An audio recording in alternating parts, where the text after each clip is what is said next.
welcome everybody. Thank you very much for responding to our invitation to be here.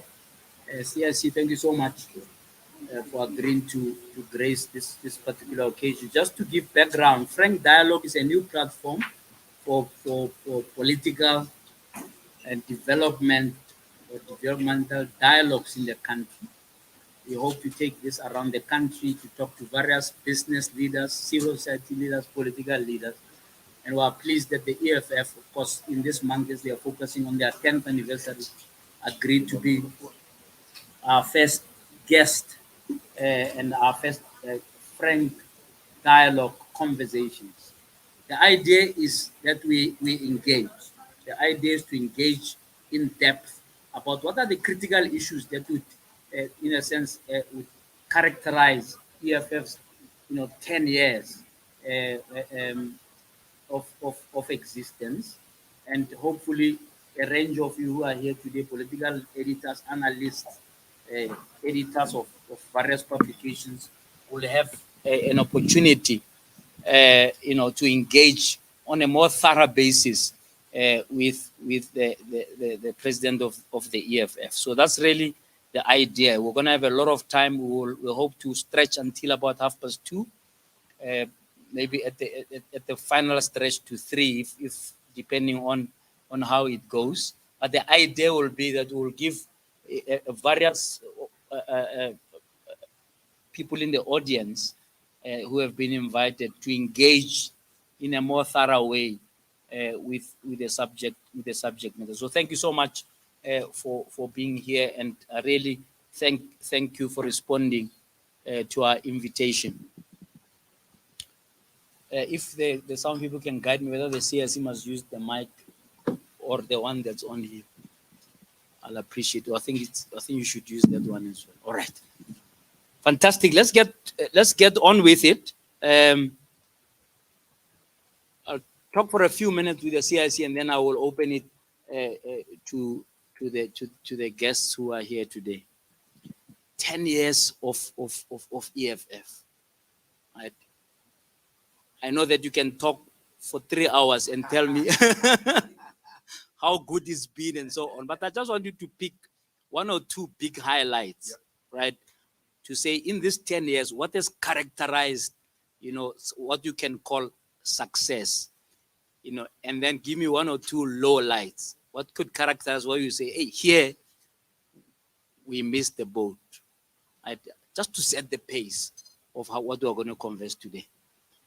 No, thank you very much for the invitation, and we greet everyone in the hall and the audience that are watching from the videos and the YouTube. It has been a very difficult journey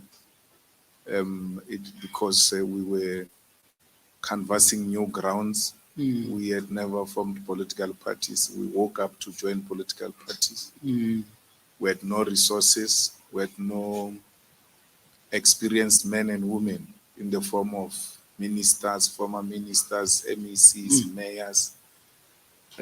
We came together as people who had interest in the struggle for economic freedom, and formed the EFF without attracting these high profiles, and therefore had to build an organization with ordinary innocent people.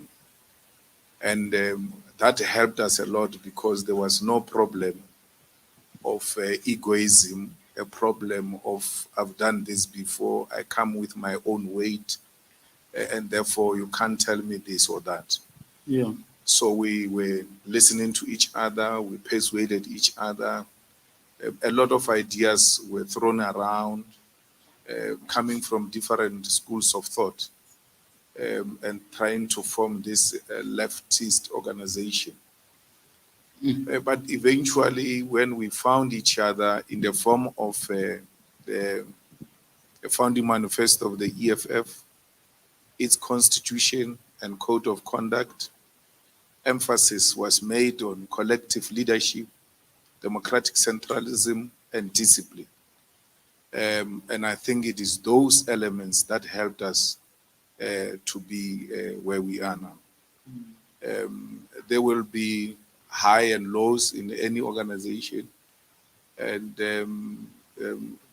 one of the lowest moment was when there was a concerted effort to discredit the EFF on VPS, where you can see that someone developed a strategy and said, we're going to use this to attack the EFF and delegitimize it. And I think somehow affected our performance because it was on the eve of the elections. So it was well calculated. It was deliberately done. And but we managed to stand the storm and fight it. The other lowest level will be where the staff riders get entrusted with the responsibilities. Staff riders? Yes. Yeah, the people who just come for opportunistic reasons. Oh, okay. And then hijack the movement and want to give it a direction it's not supposed to take. And some have had to release, some fell on their own. But if you read the EFF political report to the first National People's Assembly, I make that assessment that there will be staff riders and some will fall on the way. And when it happens, it doesn't shock anyone. They are not the last ones. There will be many others. Because remember, if you join for personal accumulation, personal glorification, when those things are not achievable in the foreseeable future, you become impatient and then you abandon the ship. So there will be many others like that. But it has been a very good journey. We worked with men and women of commitment and dedication who love their work, who do it genuinely, who are driven by the passion to pursue the struggle for economic emancipation. And they are the ones who have made this organization to be where it is. Before I get to, because I want to get into the seven pillars. Maybe we won't have time to go to all seven because it needs to be a seminar that will last all day. But before we get there, why do you think that even though the EFF in a way is seen as a chip of the ANC, in other words, you wouldn't have formed it if you were not expelled from the ANC, because you've always said, I'll die ANC and so. Then you have to revise that to say, hey, these people have removed me, so I can't die ANC if I don't just fold my arms and let the country go to the dogs, right? But how do you explain that not too many of the ANC, if one can say heavyweights, did not, even after 5 years of seeing that this thing is moving, fast and furious, join through, right? Was it an issue of ego of those people? Because one could say there are a lot of ANC people who are EFF at the heart. Would that be a correct assessment that there are people who don't have the courage of their convictions to make their leap, to say, look, the ANC is not happening. Here's an alternative that's closest ideologically and otherwise to what we would have wanted to achieve through the ANC, which seems to be failing. Well, we're dealing with a problem of ageism. Remember when we formed the EFF, we're called boys and girls. Even when we're married with kids, they were just referring to us as boys. So we have a problem of ageism, but we also have a problem of egoism. Who's doing it? And we also have a problem of tribalism. So we're a country characterized by those types of irritations, if one may say so. And it will take a long time for people to come to accept that there is an alternative.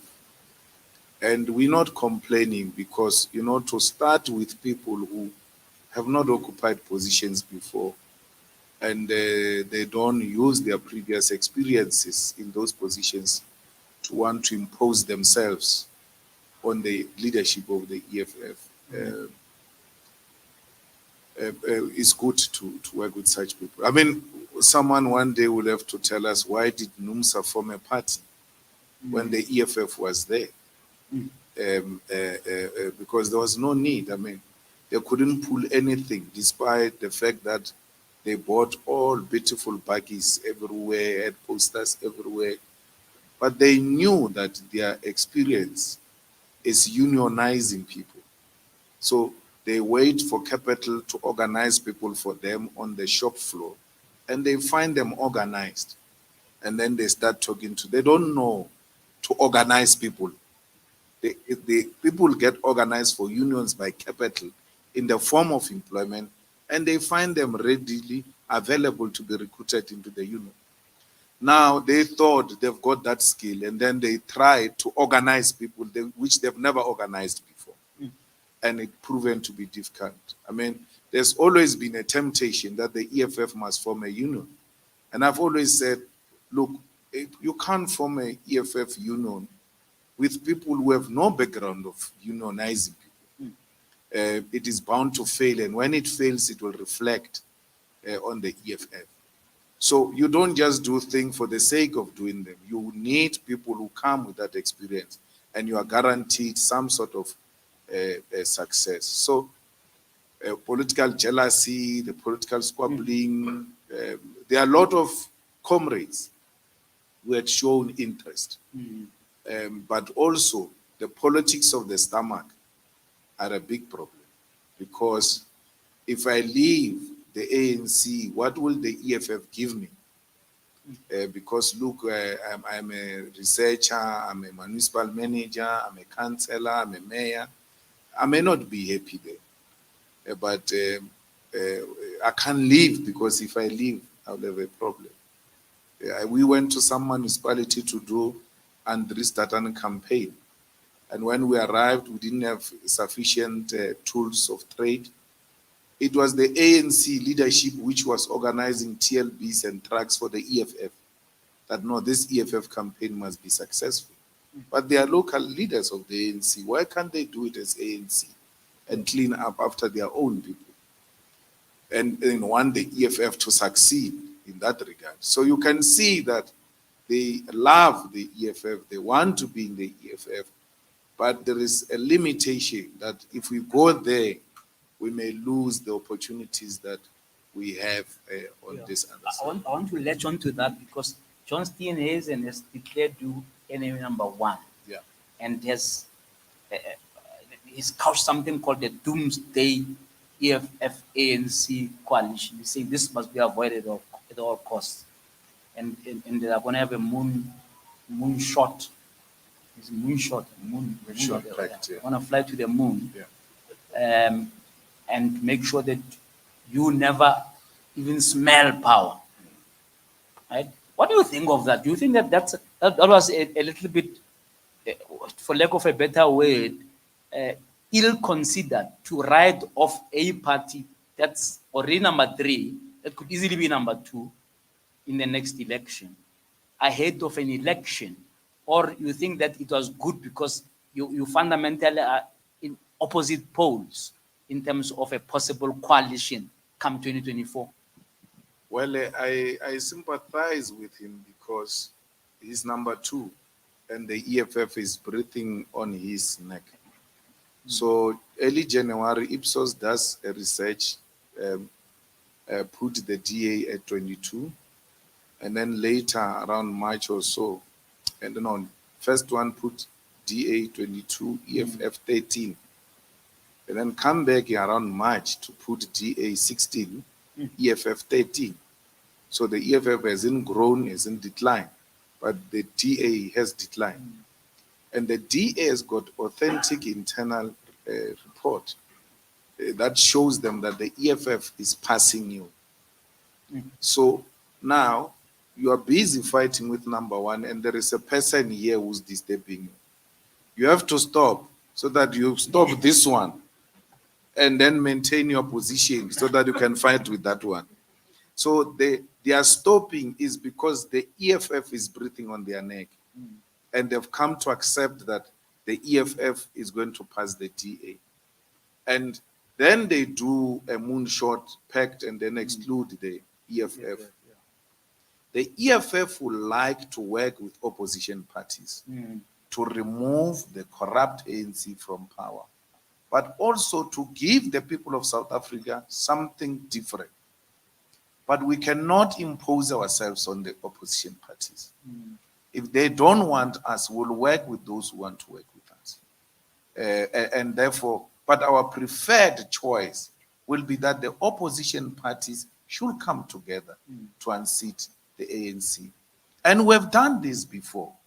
We went into the municipalities, removed the ANC, gave to the DA, gave to the IFP. When we said to them, now we are ready to govern, can you share a portion with us? They said no. And then what do you want? Why do you think the DA did this? Was it to debase the EFF, not to be the leader of that, if you like, broad coalition?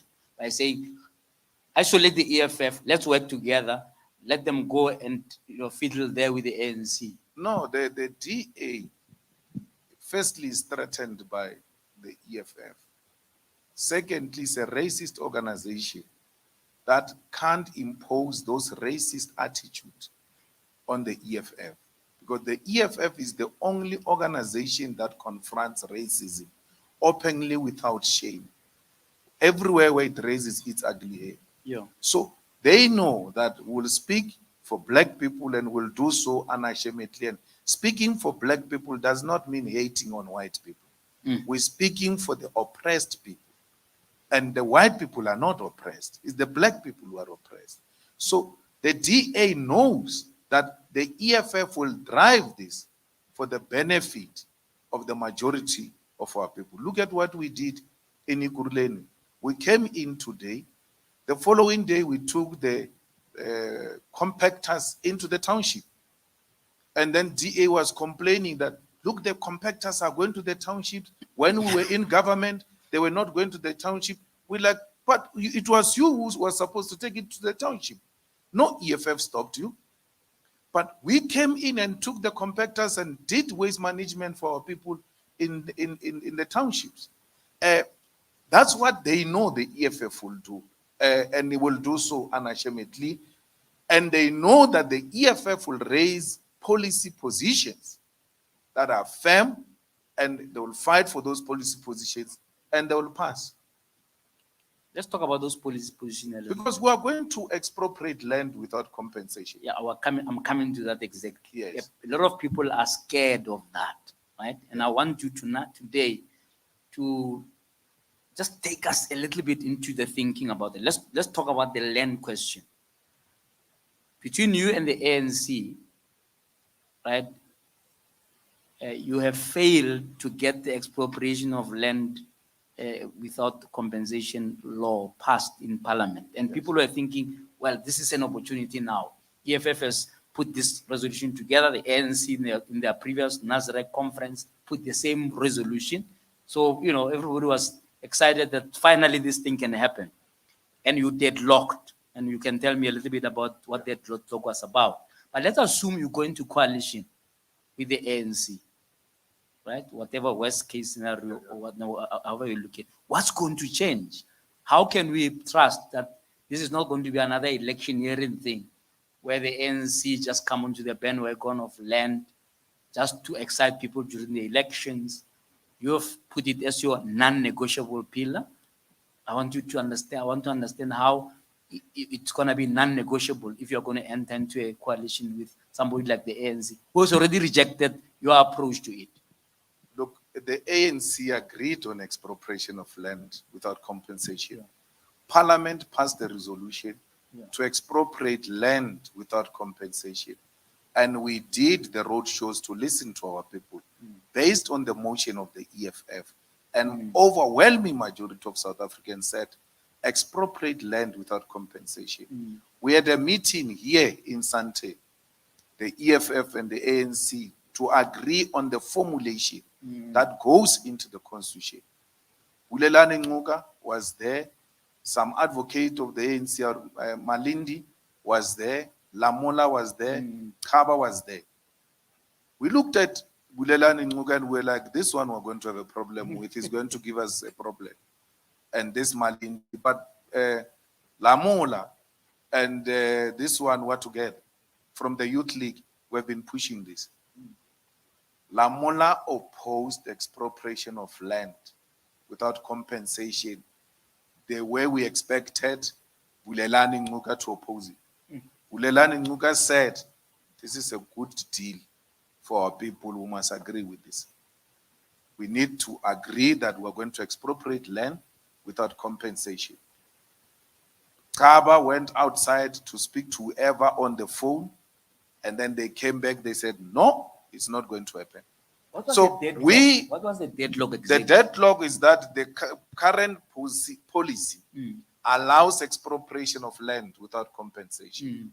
And then we said, if that is your argument, then let's make it explicitly so that there is not too much ambiguity and misinterpretation and interpretation of what we seek to do. So I'm just saying to you, JJ, we were doing it. There was no electioneering. It went inside Parliament. Then when the time comes for us to now pass it, the ANC says, no, we'll expropriate state-owned land. How do you expropriate something that the state is already owning, including, without compensation, including rotten land? What do we do with the rotten land? Because the land we're talking about is this land where we are now. We want prime land owned by the state. And when you started, you said people are scared of that. It's an imaginary thing. It's a sarkhafar. It's not true. This elite that stays in Midrand here, they are staying on a land owned by Indian, who said to them, you are leasing for 100 years, 99 year lease. Beautiful houses are being built, not shacks, on a land that they don't own. There are no transfer costs here in Waterfall. You buy a house, you don't pay for transfer costs because the house will never be transferred to you. It remains on the land. But wasn't that this deadlock that, and please correct me if I'm wrong here, isn't the deadlock that you are saying the land must be in the hands of the state? And the ANC in this case will say, no, you must give title deed to the people directly. Is there a medium, a happy medium that you can reach so that this thing can pass?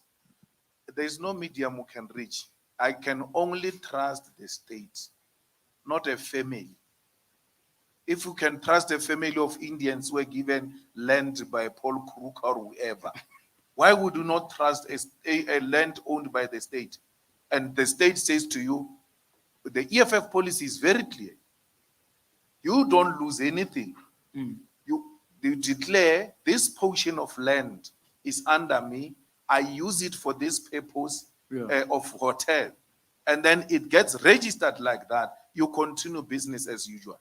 Tomorrow but is it yours? Is it yours or does it belong to the state? It's yours. The water belongs to the state. But when you drink that water from the tap, do you feel state ownership there? You don't feel any state ownership.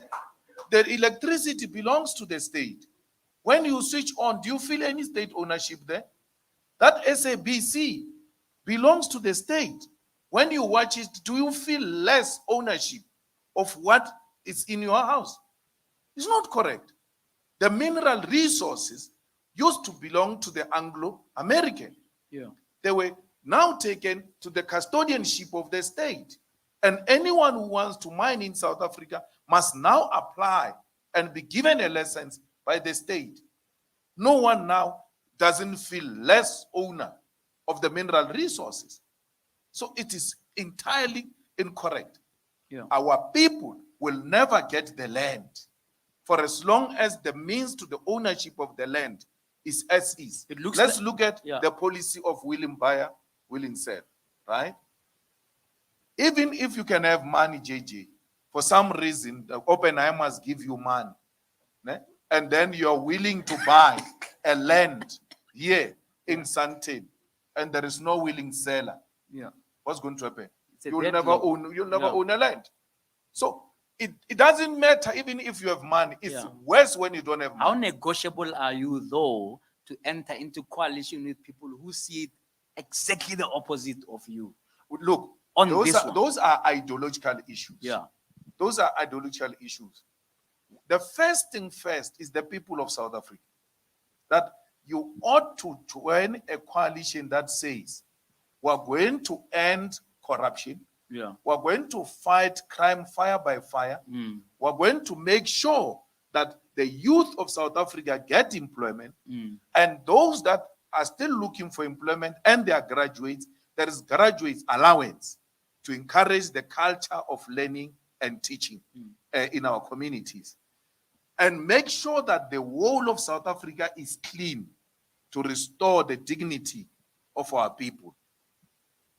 Because you have not won elections, you can't keep on insisting, yes, these issues will keep on putting them. Yeah.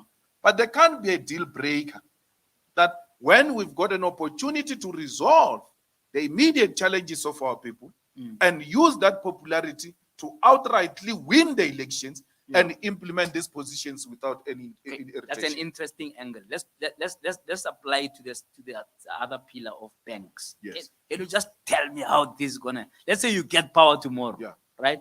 The banks, almost all of the big 4, 5 banks belong to private sector. Yes. And what's interesting is if you look at the BEE charter around banks, is the poorest in as far as target is concerned. In fact, I think they said something like, in 5 years, and this was long ago, like 2007, in 5 years, they would like 10% to belong to black people. So it's even under-targeted already. So you can see that they're scared to touch that part of the economy. How are you going to, let's say you are in power next year, this time. How are you going to deal with the thing of banks? Are you going to say, now all the banks belong to the state? Right? How do you do that? Because this is, if you like, an uncharted water, even by the current government. Even with the BEE law and so on, they still excuse them. You say, no, you only have to give up 10% of what you are doing. And what's interesting now is when you want to do a BEE deal, you still have to go to the same banks to get to help you to buy into their new businesses, which actually means they now still own those businesses because you owe them and they can't transfer ownership to you until you finish paying, which hardly ever happens. Badge on that for me. Right? The bank, this whole thing about we're going to want the banks to belong to the state. How is that going to happen? It's very easy. What is the Reserve Bank doing in African Bank? Because it's not supposed to be a shareholder in the bank. It's a regulator. Get out. The state takes that stake of the Reserve Bank. Then you consolidate it with the PIC stake. And then you take the African Bank. You make it a state-owned bank that will provide affordable services to our people. You close no bank. Why should the state bank close the private bank when the state school did not close private school? When the state hospital did not close the private hospital? They still flourish. Who said that when you establish a state bank, other banks will collapse? So I'm not sure why will you leave the banks as they are? We will leave them and will beat them on their game. We ought to provide the best services to a point where you will not see the need to bank with ABSA. You will bank with the state.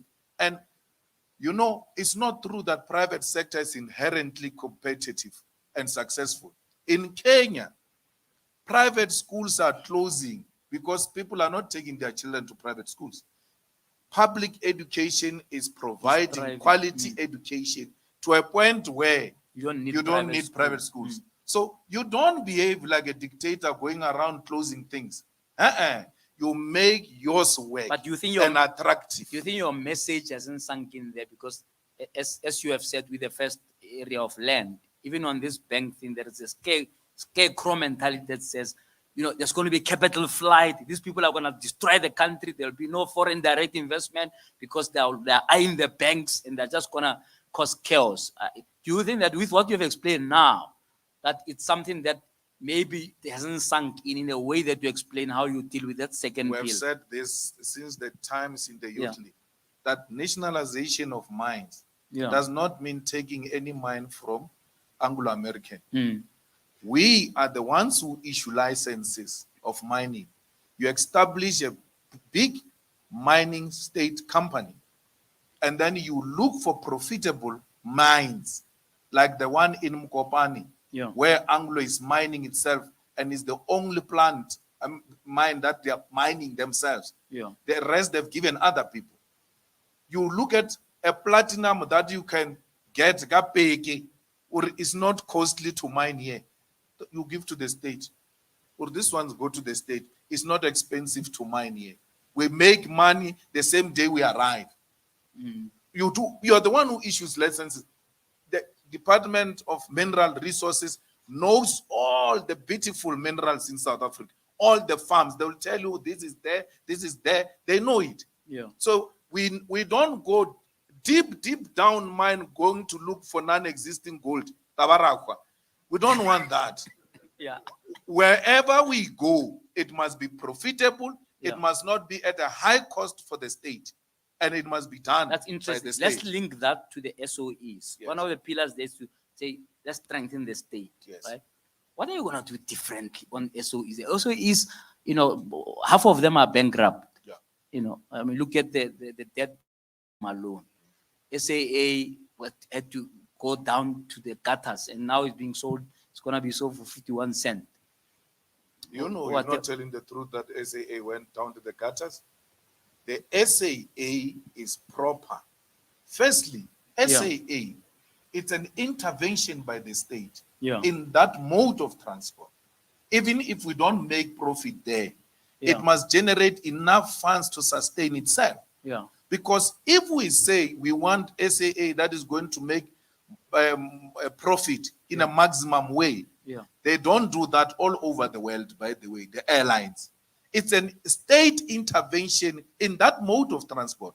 Because if the state doesn't intervene, we cannot afford to fly to Cape Town. So it's the state intervening to make sure that there is a convenient method of transport. So you're not worried for those who about are not them coming as a begging bowl. I think the state has spent over 30 billion. I don't want them to come and beg. I want them to sustain themselves. Yes, you need competent management that is going to raise sufficient funds through its own operations to sustain that institution. Have you made an analysis whether you can do that with SOEs like the post office that's also bankrupt, it's on the red, right? Dinel, that's completely also, and they couldn't even pay their salaries for months on end, etc. So what are you going to do differently to make sure that these SOEs, are sustainable? Firstly, Dinel, not so long ago, was a profitable company. Transnet was a profitable company. All of these institutions were collapsed right on our eyes by corruption, by incompetent people who were deployed there in the name of leadership deployment. When I sit now in the EFF and they say this person must be a CFO in Johannesburg or Ikurlen or what, and then doesn't qualify, I tell you, I do not discuss people who don't qualify. And I even tell them, why do you want a job you don't qualify for? Because these are the requirements. But in principle, so, you still have cadre deployment. How do I govern?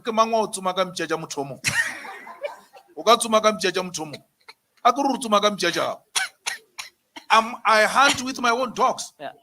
Yes, because but competent ones. Yes. Just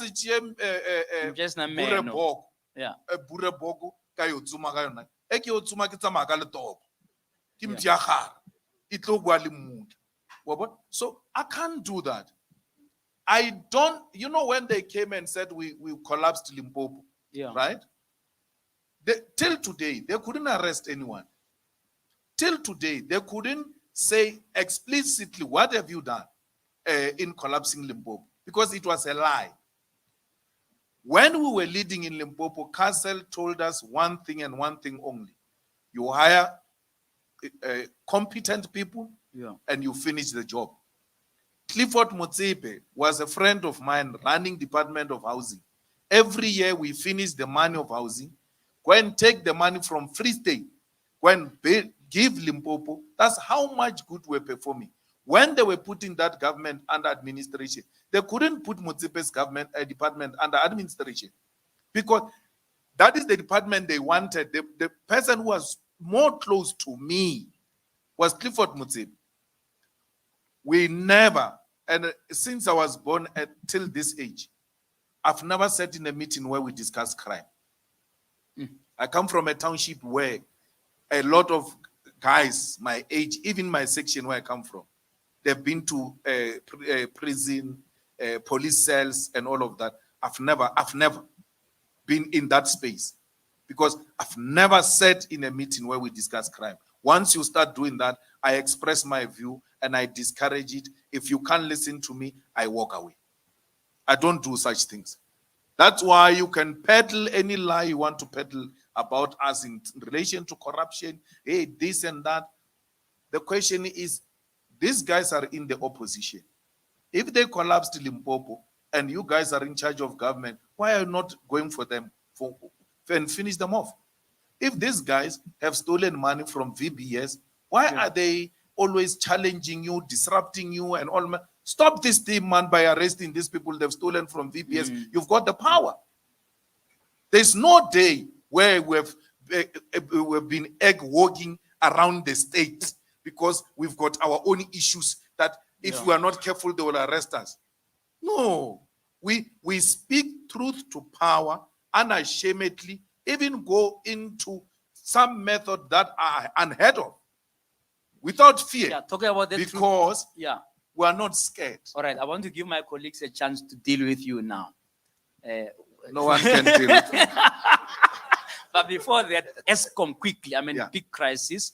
You, 4 weeks ago, and I may be wrong about the time, you said in 2 weeks there'll be a grid collapse. Yeah. Tell me, first of all, why you are convinced that there will be a grid collapse. Secondly, whether or not, with all the misgivings you may have about Ramokgopa, whether you think he has mitigated something. I know that on Sunday he came to tell us about that the energy availability factor is at 60%, and the snow dealt with him on Monday. We are now back at stage 6. It's waffling. Okay, tell me more. So, the grid collapse, the FBI met state security because when the grid collapse, it poses a security threat. Sure. Met with the state security and told them this thing is going to collapse. They met the state and said it's going to collapse, but our problem is not this collapsing. The problem is ANC politicians going on business as usual. Like there's no problem. You must be thanking me because after that press conference, they were running like headless chickens. People to make sure the grid doesn't collapse. Yes, people starting to say, no, we need to fix here, we need to correct this. And they never came strong to say the grid will not collapse. They said, we are mitigating the situation to avoid the grid collapse. But don't you give Ramokgopa some credit? What credit? Small credit. No. Of he intervention. Said, talk, Sunday he came. I know we're cruising nicely. This winter, yes, enough. What's happening now? Yeah, but did you anticipate the snow on Monday? No. No. Then it's a fool. Because we were sent messages before Sunday. I got a message that my child must come to school on Monday with a small blanket. My son knew it's going to be so cold you didn't even need on intelligence. Monday. You didn't even need intelligence. My son knew that it's going to be cold on Monday than Ramokgopa. So you just needed the weather report. The whole minister didn't know that there is cold front coming and the demand is going to be high. He came here and said to us, in a 2 weeks time or so, he's going to bring 1,000 megawatts from Mozambique. He said to us, he's going to plug the power ships. Where are they? We have a problem now. Where are they? Because he calls a press conference, talks, and then it ends there. Nothing changes. In your rally a few weeks ago, you accused him of corruption. To put it bluntly and frankly, right? And you even mentioned Dr. Anamo. He brought Dr. Anamo into the power deal ship of a power ship, which she was not part of. Ramokgopa and Anamo Munana Ulebele mo Ramokgopa tsamayang wona. Is that still the case now? Yes. Is Anamo part of that power ship deal? all of a sudden, Ana Mokoko, Ushejang Helela, Power Mutagas, Yeah. Asanga Batamela, Mola Ana Mokoko, Yeah. on the power ships. Motoba Funa, the power ship, Kid Gwede's wife. Yeah.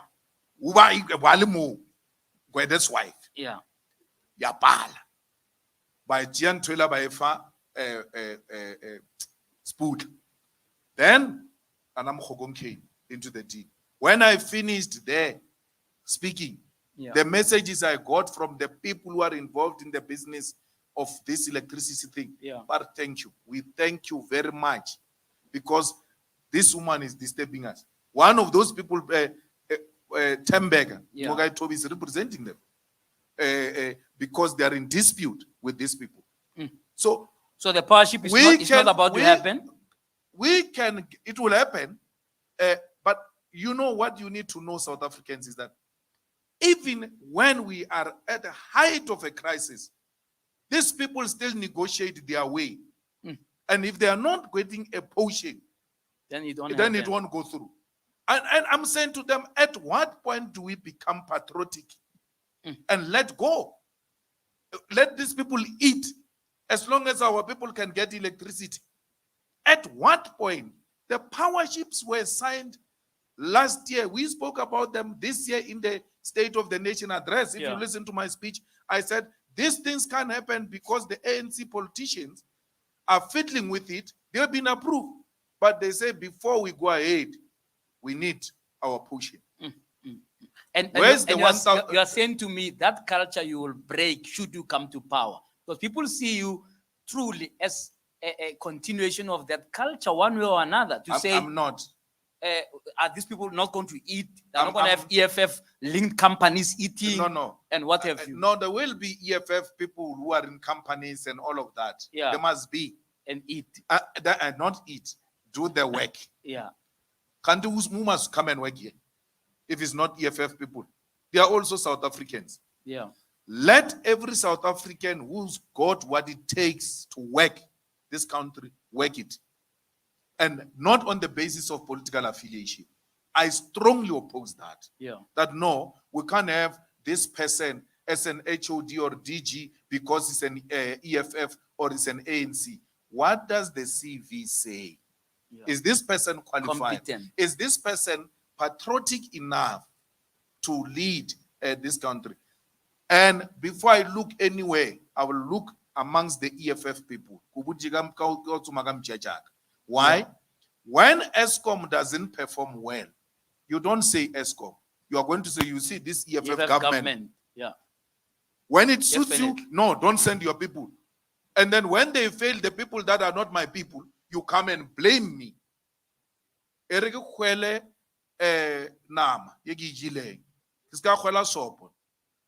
So, leadership development means the comrades that are qualified, who have been to school, who are highly trained in this field. And the ANC, what is painful about it is that it took a lot of comrades to school and trained them.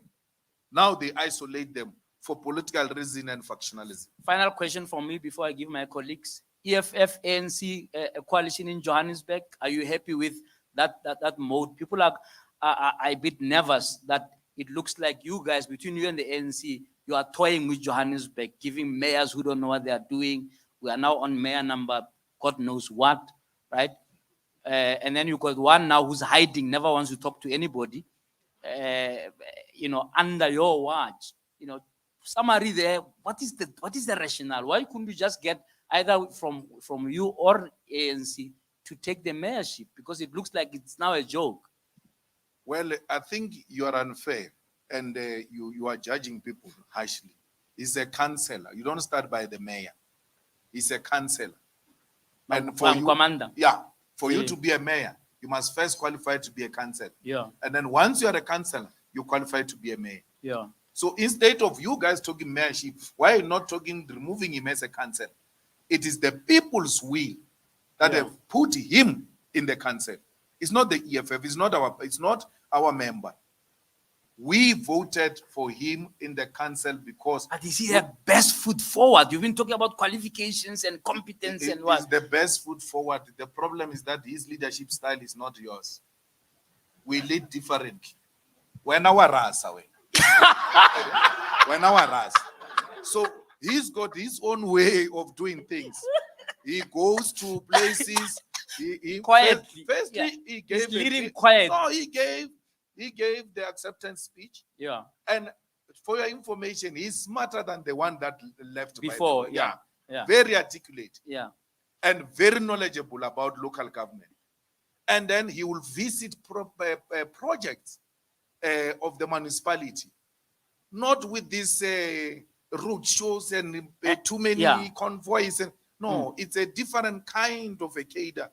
But he's there. He's available inspecting the project. So you have confidence in him. That's why we elected him. That's why we elected him. So there are a lot of people that are your favorites. Yeah. Who don't speak, and we never get to hear accountability from them. And you guys don't take them on. One of them is Jamnandas. I mean, Jamnandas can disappear for months 4 months, and then the state-owned enterprises are collapsing under him. But no one has ever said Jamnandas is a bad leader. No one knows where the guy is. No one. But there's never been a story. But this one of the same color with me. Yeah. Because of our color, we are judged differently from other people. But the guy is there. Yeah. And look, the day he was supposed to answer questions, he even collapsed. He got sick. He got sick and he was rushed to the hospital. Not because he didn't want to do his job. Yeah. But Jamnandas didn't collapse anyway. And we don't see. Ladies and gentlemen, the CSE of the EFF. Okay, I'm going to give you my colleagues. Who wants to start? Let's start in this table here. Remember the rules, guys. So I'm giving you time. You ask your follow-up questions. The CSE will respond immediately before we move on to the next person, so that it can become more of a dialogue rather than a long-standing thing where he'll answer at the end. Oh, okay. Just introduce yourself as you start. Okay, thank you very much. It's Zondi Limbeji from the SAPC. Mr. Malema, there has been a number of events as well in the country currently, especially during this month of July. I think 2 years ago, around this time, yeah, it was bad. So, and the reason was obviously, I think it was related to the incarceration of the ex-president. So we saw a judgment, was it a ruling? I don't know, yeah, which basically said, I think when all is said and done, he needs to go back to prison. So given what has been happening and some of those sporadic incidents around the trucks, you know, so I'd want to hear your view around those matters. And then, of course, on the Mkhwebane thing, you issued a very strong statement, also following what the Constitutional Court has said. Just perhaps that response on that one before I follow up. Look, the Mkhwebane judgment is bad. It doesn't matter how you look at it. President Zuma was told he cannot appoint the head of the commission of inquiry because he's implicated. That's how Zondo was appointed. That part of the things that are going to be investigated by this commission that we're seeking to establish are going to implicate President Zuma. And as a result, he can appoint a judge of who's going to preside the commission. Today, Ramaphosa can remove a person who is investigating him and says, I didn't know who was going to be the acting, even when it's not true. He knew who was going to be the acting PP. There is a deputy PP at that level. Galeka was a member. I'm not saying he's a member. I don't know what is the status now. Galeka led the ANC Youth League with us. And when we say with us, we're talking yesterday. And one of the questions this comrades, when they interview her now for this, they must ask her if she's still a member of the ANC. And if she says no, they must ask her, when last did you terminate your ANC membership. She was not just a member. She was a leader of the ANC Youth League in Gauteng, then left to even advise Malusi Gigaba. Then you become an act and you exonerate a president, and then from there apply for that position. The reason why they say that position is 7 years is because you must not be influenced by the current leadership, because they know you don't seek anything after that. She's seeking something. She was not supposed to be the one presiding over that matter if she knew that she's interested in becoming a public protector. Now she exonerated the president because why? She knows the president has got majority in parliament and is going to have an influence on who gets appointed as a public protector. It therefore defeats the whole purpose of having a public protector who is 7 years old, after taking these decisions, will not apply for a job. We have a crisis here. This needs to be looked into. A person has taken decisions now. He's now going back to apply. Does it mean it defeated the purpose of saying 7 years to avoid you taking decisions in favor so that you can be reappointed? So the court that took a correct decision is the Western Cape Court. The president was emotional. The president stood to benefit from that. We respect the decision of the Constitutional Court, but we disagree with it. We disagree with it respectfully. And the decisions of the court are not alpha and omega. No. Why would we study law if we can't read these things and disagree with them and rewrite our own academic papers to demonstrate how wrong this judgment was? It doesn't mean we can't implement it. We simply do not agree with it. And two things happened. Galega, who wants to be appointed, exonerates the president so that he can be appointed. Maya, who's been nominated by the president, something unprecedented. When he appoints the Chief Justice, he says, I appoint the Chief Justice and I will nominate Maya when this Chief Justice finishes his term. Your career was party, mama. You're going to be appointed. Where we are age. Where now the judgment. This is a wrong person. A person who said you are going to be appointed even before nominations are called upon. He was bribing her even before. He finished her even before. That if I behave, I'm going to succeed. After all, I've already been nominated. I've been nominated by the president. I think So I'm the other one, you know, when President Zuma was refusing to go to the commission and those things of the Constitutional Court, I went to visit him. And I pleaded with him. And I said, President Zuma, you don't lose anything. Go there and speak. And you're too senior. And I like it when you speak of the CAF. Go and put your perspective. It doesn't matter what the decision is. The reason why I came to is because we are going to inherit this country. We want to inherit and lead a country that has got functional judiciary, that has got institutions of the state that are respected by all of us. I don't want you to agree with me or disagree with me, but I came to express this view. And I went, when the decision was made, I went to see President Ramaphosa, that whatever happens, you may have to give President Zuma a presidential pardon.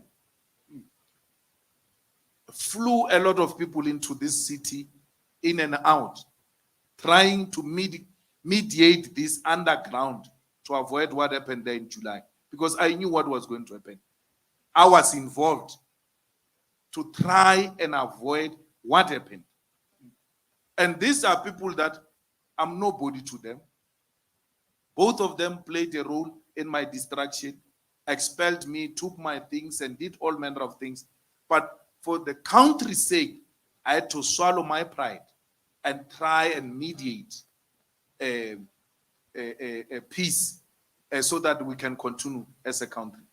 Yesterday, President Ramaphosa changed his phone. When I called yesterday, his phone didn't go through. I went looking for his phone number. His number. His number, phone number. I went looking for his phone number yesterday. And I called him. I said, no, I was not having the right number because I had this decision. And as was, when the time permits, we will make time and come and see you. Because again, we don't know what's going to be the decision of the Department of Correctional Service and them. But the president's hands are not tied. And that's what we want to remind him of. We reach a point where we must choose peace over all this type of things that we're talking about. To say we're all no one is above the law and all of that. Zuma is served. It's enough. Why do you still want to ban this country after a person is served? He's served. It's enough. And then parole is another form, by the way, of sentencing. When they say you are on parole, doesn't mean you are free. There are certain conditions that come with parole. Muzawat, follow up, please. Yes, the quick follow-up on the Deputy Chief Justice Maya. You've basically said because of her being nominated, so that's why that kind of a decision. But let's remember that you sat in the JSC, which recommended Maya to be actually the actual Chief Justice. So how do you reconcile that? Before you answer, just a very quick one again. After the ANC Youth League was elected, I think he wrote something very interesting on the Twitter page about who they were and their masters. And then given your friendship, or rather your comradeship with Fikile Mbalula, are you guys still in that friendship zone, or it is slowly collapsing because of politics? Thank you. Look, we nominated President Maya to be the Chief Justice. If they had appointed her, perhaps this type of attitude wouldn't be there. She's not appointed. They are keeping her at arm's length. Or into yakho right. Wena, just behave. But isn't those zambagash?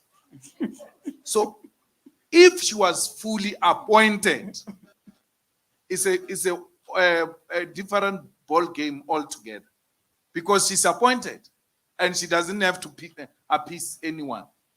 So people are being held at half clutch everywhere because they must appease the master. Otherwise, they will not be appointed. I mean, it's not a decision alone, but surely she wrote the judgment. She's the senior judge. She had some influence when they were conferencing on what is the best decision to take. It doesn't take away the fact that she's a good woman. She's a qualified woman. You can't question her qualifications. But we find ourselves in a situation where we're working with crooks that are collapsing our judiciary, and won't be shocked when they say they've infiltrated her and they want to delegitimize her. By the time that position comes, you may find that Maya is discredited and a different person must emerge altogether. So we said we needed someone who's going to serve longer to avoid what we're being subjected to now, where people will have to appease people. You think But when Zondo you serve was being what do you call it? Zondo was being rewarded yes. for the state. Zondo got 2 votes in the JC. Two. Yeah. Yeah. His colleagues interviewed him. Yeah. He got 2 votes. Hey, okay. Let's take someone else. Well, he's not done Also, with, Mzwa, you have one more. No, Quickly. he's not done with the Mbalula ANC Youth League. Oh, Mbalula. no. Oh my God. Look, Mbalula uses people. Survival of Mbalula in politics is using people. So he uses you, he dumps you. When they were going to the conference of the ANC, I called our friend Lunga in Cape Town, who was not supporting Mbalula, and I asked him, why would you do that to our friend? This guy, he might be having his own weaknesses, but we grew up together. Why? He said, Mbalula uses people, and I'm giving you much. He will not see you for anything. It didn't reach much. Immediately, when he left that conference, I was the first victim. Mbalula, when he went to the conference, he came from my house to the conference. And then from conference, he came out insulting me. And I'm like, you have an issue with me, you've got access to me. Why can't you raise the issue with me? So, and that's how he has been. He uses people politically, and then he dumps them. So, if he loses his power now, he will come back to me like nothing happened. He will look for me wherever I am and want to continue business as usual.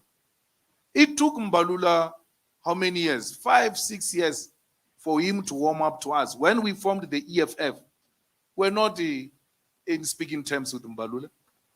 Only now, recently, when they removed him from those things of ministers, and he started reaching out to us. And then it's not for the first time.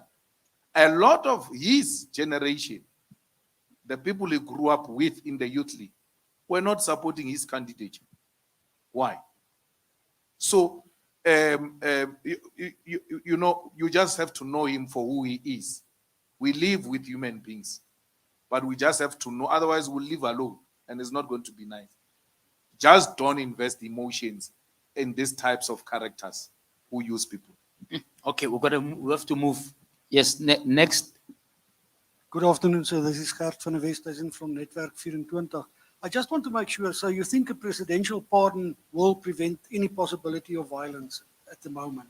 And Yes. sorry, can I ask you 2 other things? I'll be quick. If the DA had invited you to join the Moonshot Pact, would you have considered it?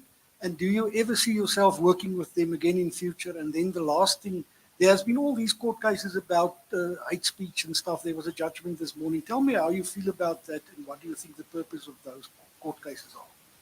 Well, if the DA had invited us, we would have come on board, but we'll not go to the moon because we must save the earth. So what are we doing in the moon? We're here. So we would have decided on something else. We have been more than willing to work with the DA. We even voted them. I said from the beginning, the coming together of the opposition to give our people an alternative is my first option. Is my first option. I've always challenged the media in South Africa, and I said, ask the DA why they don't want to work with the EFF. But the question is directed at us, as if we said we can't work with the DA. No. Ask them why you don't want to work with the EFF. The EFF that gave you Johannesburg, gave you Tshwane, gave you Kuruleni, gave you Nelson Mandela Metro, gave them everything in 2016. And then when we come after 5 years, we say, guys, we now are ready, we want to participate in government. They say, no. Well, now your job is to be a voting cattle. Vote for us. What type of nonsense is that? The IFP, the same thing. We give them 22 municipalities in KZN. We later say to them, guys, we're here, let's see, a mayor this side, a speaker this side, this way, that way. The IFP says, no, you're not getting anything. So when the IFP rejects us, and then what do? You want us to keep on voting for them even when they're rejecting us? We can't. But the EFF has demonstrated its commitment to the unity of the opposition parties long time ago. From the beginning, Our agenda to remove the ANC has been very clear, and we've given our vote to the opposition parties. In return, they just reject us. What you see, you can talk about hate speech cases. What hate speech case? I won a case here in Joburg. You never wrote an article congratulating me about that case of AfriForum, which was represented by some incompetent Oppenheimer lawyer. They won. Their leave to appeal is now going to the Supreme Court of Appeal. Then there is another case of land occupation, which is an EFF policy. It's also going to the Constitutional Court appeal, because they say when we say occupy the unoccupied land, it's unconstitutional, blah, blah, blah. So we're challenging that. Because our occupation of the land policy is to try and put pressure to speed up the process of redistributing land into the hands of our people. So we're not committing any crime. The Freedom Charter itself says you shall settle wherever you choose to do so. So the declaration of settlement anywhere we choose to do so as invalid and unconstitutional will be the declaration of the Freedom Charter as an unconstitutional document which was adopted by our people. And we are told that majority of this constitution derives its existence from the Freedom Charter. I think I answered all of them. Follow up? Just a question about why do you think people make all these hate speech cases, and then just a question about the presidential pardon, please. Presidential pardon is proper. We must try and mitigate a situation where we avoid violence. We have seen 350 to 400 Africans died in July. We don't want the repeat of that. We don't. And if the president can intervene in the best interest of the country, that's good. Because he's not using the presidential pardon to pardon his auditor or his own lawyer or anything. It's not personal. It's for the cause. Zuma served. Zuma was released. He did not release himself. And therefore, we should respect that. The hate speech cases is to try and sidetrack the EFF. There is an organization here in South Africa that thrives through hatred called AfriForum. Its existence is based on hate. They even remove our posters. They go and remove EFF rally posters with guns, carrying guns in baggies. We never remove anything of AfriForum. It's not a genuine cause. It's an act of hatred. Okay. You're happy? All right. All right. Go ahead. The name is Rems Mavote. I'm a podcaster. I want us to laugh. You know, things can get too serious, but this is a very serious question. Congratulations on the 10 years. Aren't you worried though? I mean, could be 15 years. You could end up looking like Mangosuthu Telezu or Bantu Holomisa, end up going forever in opposition as the only leader. Aren't you worried about that? Not at all. My intention is to leave politics at 55. I don't want to die a politician because I've been in politics from 9 years. I know no other life except politics. So when the sooner I leave, the better for me to learn certain things.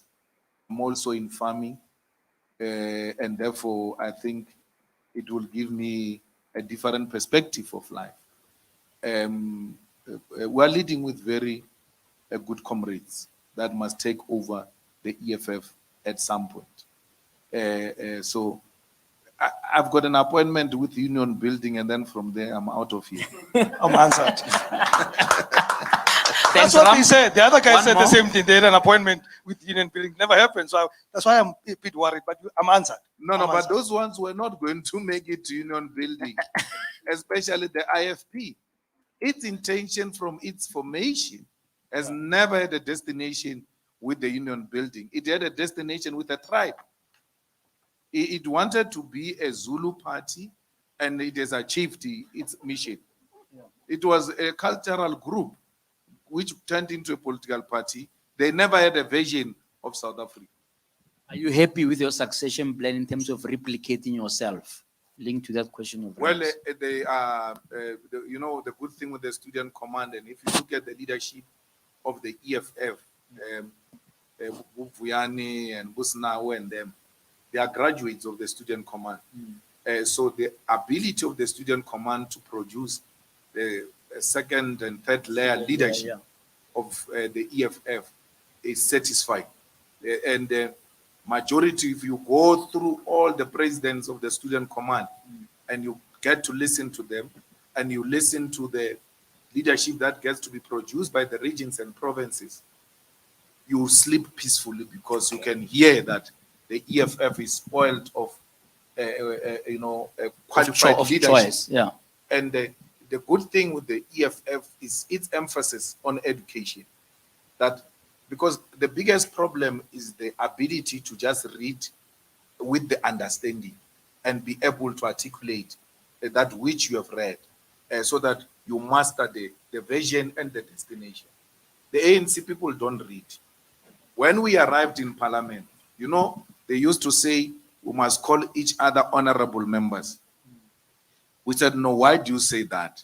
But no, it's in the rule books. And then we said, there's no such a thing. They paged from the first page to the last page. That thing was not there. They arrived there and found the apartheid whites who remained in that parliament calling each other honorables. And they thought it's by law, by the rules of parliament, that they must call each other honorable members. That thing of honorable members is not in the rule book. They say don't call each other by name. They don't say call each other honorable because they know others may not be honorable. All right, let's go.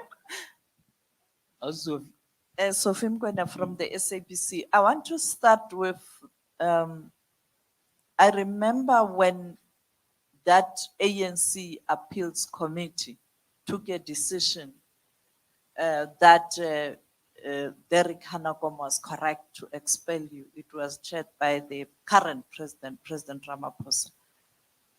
As a group, I was traveling to Free State. You called me and you said, can you plead with these people not to expel us? We are ready to go to Cuba. We are ready to go to China for years to go and humble ourselves. And then you went to the late Winnie Mandela's house. I had to go back and do that story. Do you regret making that call, pleading that your membership shouldn't be taken? I remember Makaka was the one leading the call. Lamula, you were all together. You were on speakerphone. 2, in terms of your relationship with leaders in South Africa, not necessarily the EFF leadership, how is your relationship with other leaders, current and previous leaders? Because as a leader of any organization or an influential person, you interact with everybody. What is your relationship? The third question, in relation to Jacob Zuma and you going to Nkandla, what was his demeanor when you approached him and made him aware that this is going to be a huge crisis? And here we are faced with this. And where is President Zuma? Do you know, or do you interact with him? On international issues, Zimbabwe is going to elections. Is there any prospect of this SADC country having a different future that will assist the entire region to be a better region? And finally, on Putin, there's a huge debate around our relationship with other countries. Government is saying we are non-aligned. President Lula, now back in the BRICS, he's pushing for a South-South cooperation rather than BRICS. And it's understandable because these are the people who are pushing for South-South, strengthen the developing South if you want to take on the developed North. What is your view on that? Thank you. Yeah. Well, you know, the painful thing about Zimbabwe's elections is that they already won. It's really a waste of time. And anyone else who's going there, I mean, Chamisa won elections the last time. And they just stole them like that. And then when the people try to rise, they get beaten. They already won. And then now Tyson wants to come in. They manipulated the processes. They block him. Because Mnangagwa won with 30,000 votes, 35,000 votes. For you to get a threshold, for him to get a threshold, he got 35,000 votes. If Tyson comes in, he's likely to take not less than 100,000 votes, and Mnangagwa doesn't reach a threshold, and Chamisa doesn't reach a threshold, then it's a stalemate.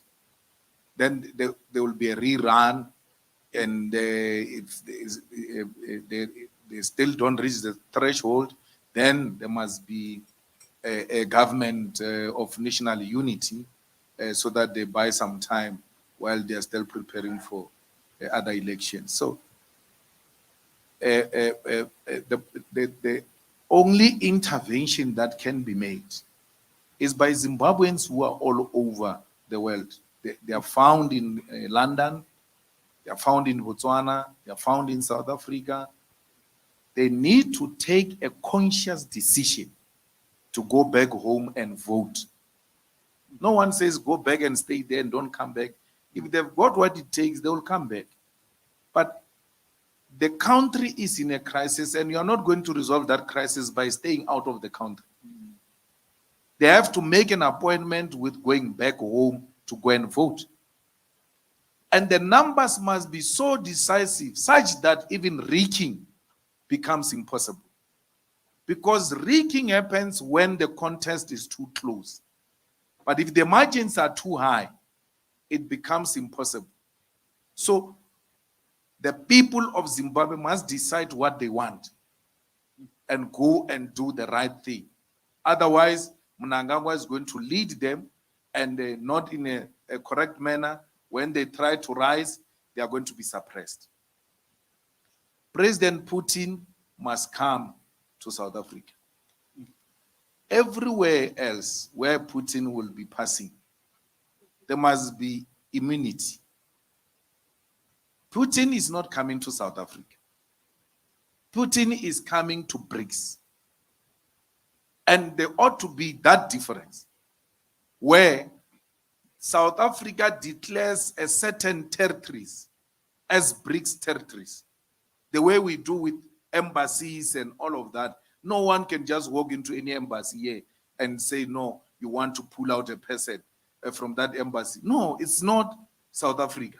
It's an embassy of the USA. It's a Russian embassy and all of that. Where this meeting is going to take place, we ought to declare that a BRICS territorial area. And then say to these people, there is nothing we can do. He's not coming to us. He's coming to attend. That we did with the UN BRICS. when the World Summit was here. Yes. So, and we allow BRICS to proceed. Those arguments by President Lula and all of them, they ought to take place in that context where they can engage as leaders in terms of the types of the formula and the structure that they need to take in order to have a functional multinational body that will be seized with all these matters. ICC is inconsistent, and America is not a signatory, yet wants other people to be signatories and subject them to the law that they do not subject themselves to. We cannot allow that. So if we are going to continue with ICC without it being challenged, it has to be consistent in the application of its laws. They continue to make mistakes. Bushi, now Biden, in their speeches make reference to Afghanistan because it's haunting them. It's haunting them. Iraq is haunting them. Why did they come and kill brother leader here, Gaddafi? For what reason? There was no need. So, and everywhere else they went in the name of peace, they left destruction. There's no mission they took which has arisen in giving sustainable peace. And therefore, we can't say NATO, it's a peaceful organization. It's a war organization. It's a war organization. And unfortunately, we voted for the destruction of Libya. And when we raised that matter in the ANC, and we raised it sharply in the ANC and disagreed with Zuma, that we were told we were disrespectful. We were told we are young, we don't know what we are talking about. That thing is haunting us. He comes to the Youth League conference, he reads half of the resolution of the UN. When Floyd completes the resolution, because Zuma said no flight zone, and then he leaves it there. Floyd screams from the back and says, and any other necessary means. Because any other necessary means is the one that allowed these people to enter Libya and distract it. He doesn't want to read that part. And then he says to Floyd, inside the conference, because we're exposing him that you're not reading the whole thing. And China could not veto the resolution. Russia could not veto the resolution. Why? South Africa voted for it. If South Africa had voted against that resolution, China and Russia would have vetoed that resolution. Gaddafi will still be alive. So, and we spoke these things. No one will ever, people write books about nationalization, about things we spoke about, including Marikana, documentaries are done, and then we just get expunged out of that history as if we were never there, giving a particular perspective which has been proven over a period of time. Because if you do that, you are legitimizing them. Look, I have no regret of saying I want to remain in the ANC. I've got no regret. I would have corrected the ANC from within. Because I've never wanted to form a political party, and I will never form another political party if this EFF expels me. It's not a child's play. You know, just wake up in the morning and then you say you form it. It's difficult. We are still forming it even now, 10 years down the line. I said to them, take my membership, suspend me for 10 years without occupying. No, leave my membership, suspend me for 10 years plus without me occupying any position of responsibility. And you can take us to Cuba, to China for political education. Derek Anokom suspended us for 5 years. Me, 5 years, Floyd, 3 years, Magata, 1 year. When we did an appeal, mine changed from 5 years suspension to expulsion. Cyril changed it to expulsion. Anokom didn't expel me. I was expelled by Cyril. And then Floyd, 3 years. Floyd was not expelled. He resigned on his own. And then Magata remained, and then he finished his 1 year. I said to them, leave me with the membership because I knew I don't need to be a member. I had already made a huge impact. I don't need to be a leader. As long as you will allow me to be in an ANC rally, as long as you will allow me to be in the ANC conference, as a cleaner there, as a volunteer who packs, I will kill you. I will finish you. I don't have to be a delegate. As long as I can be amongst you. And then they knew at that time that this request is very dangerous. Because I don't want nothing. Just membership, it's enough. But no, we don't want those things. Then they expelled me. I accepted. Also, when I left, I was not going to form a party. I left. I went to do farming. I did crops, cabbage, I did tomato, and then I did cattle. The ANC went on January 8 in 2013. That Sunday, I can't remember who did the article for City Press, came to interview me. I don't know if it's Jaffet or what. Came to interview me in my farm. I'd now accepted my fate. I left. I'm doing farming. I'm no longer. My interview is about what is your next life? No, you can look at me. I'm in the farm. I'm farming. I'm Yeah. okay. Politics is not for me. They don't want me. ANC tradition is such that that Sunday of January 8, all front pages are ANC. But that day, front page was me with the In your cabbages. cabbage. And that thing irritated Praveen. Why is he still having a farm? Why is still having a farm? Then they came to take my farm and then invited me back into politics. That's why when a person says to me, no, they say I'm what? This thing they always say, Flip flop. no, they're like this prophet of a church, like cult. Cult. Yeah, Cult. yeah, Yeah, it's a address cult. that. It's a cult. Yeah. A cult that goes home. Because a cult would have moved from the ANC and said, follow me. I've never been a cult. I left. And I didn't live with anyone. I never said to anyone, let's go and form a political party. I left and went to do farming. That's the reality of the situation. Now, you take the farm. That is the second thing I know. By doing that, then you invite me back into politics. That's why I'm back here. Have you forgiven Cyril? If next I've year forgiven everyone. you can work with him. He's a crook. I can't work with him. Oh my God. All right, let's But you didn't follow answer up. my question on leadership. No, and I I'll do a relate- follow-up. I'll do a follow-up. No, I relate with all political leaders. President Mbeki, I've got a very good relationship with him. At any time, I can take a phone call him, and go and seek guidance on this or that. He does the same. If there are issues that he needs, clarity from the EFF, he makes a call and invite us. The same with President Zuma. I missed President Zuma this Monday when he was leaving to Russia because we had our own war council.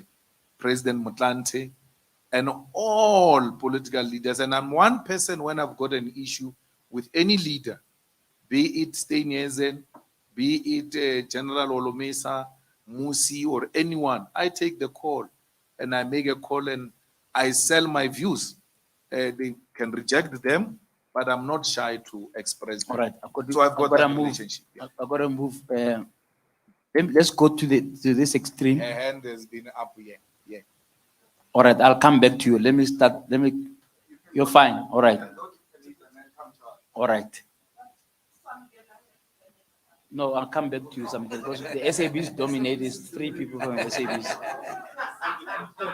Is dominated. This is now it's a monopoly. No, come. Thank you very much. I'll be very quick. My name is Koniti Hunter from the News 24. What did President Cyril Ramaphosa say to you yesterday when you asked him for the presidential pardon for former President Zuma? Did you end up speaking to him? No. We didn't speak about presidential pardon. I got his number. Yeah. And then I called him. We spoke about other things and then we agreed we'll make time to meet. Other things like what? No, our things. It was a private call. Okay. Yeah. So when do you envision, and what is the case are you going to make to the president? No. And what- I've not made that call because the judgment is not what you guys are saying. The judgment says the Department of Correctional Service must still make a decision. Sure. So I can't go to president and talk about a non-existing decision. But you would. But if they say he must go back, I will go to him and argue my case with him that the guy is sick, the guy is old, his struggle credentials, his service to the public office, and the fact that he served time in prison, and fact that parole on its own does not mean you are free. You are still continuing to serve, even from outside. It's enough for you to give him a presidential pardon to avoid a possibility of instability which was experienced yesterday. I just have one very quick question. Yeah. You faced a lot of criticism at the State of the Nation address when the EFF, pounced the stage where President Cyril Ramaphosa was addressing the nation, and there was there's a sense of fatigue in society about the EFF sort of taking this kind of violent positions, whether it's storming stores or that type of thing. And we saw it, you've done it many times at State of the Nation address. You are 10 years old now. Like you're saying, you can pick up the phone and speak to President Ramaphosa. So there seems to be a disconnect between the political maturity that you have when you engage with political leaders and then what the theatrics that we see on television and what South Africa sees. Can you just reflect on that a little bit? Thank you. It's a protest, and it has got no formula. If you have not been to the picket lines, you will know that protest, you will not know that protest does not have a formula. Parliament is the highest stage of protest. When I climbed on the stage, I carried with me a placard, and I was going to silently protest on the stage. It is permissible, it is allowed, for as long as it doesn't have the party logos. But because you want to define how people should protest, you have a problem with how the EFF protest. I can talk to President Ramaphosa on the phone. I can greet him on the phone. I remain an opposition member. I've got my right to still protest. And that's maturity of politics in South Africa. There's nothing violent about that. And in most cases, once the EFF does what we did in Parliament, you are guaranteed to see another parliament doing the same thing that the EFF did. You need to ask yourself a question. Which rules did they break in Parliament? If we have not broken any rule, why do you have a problem with that? We're still members of Parliament.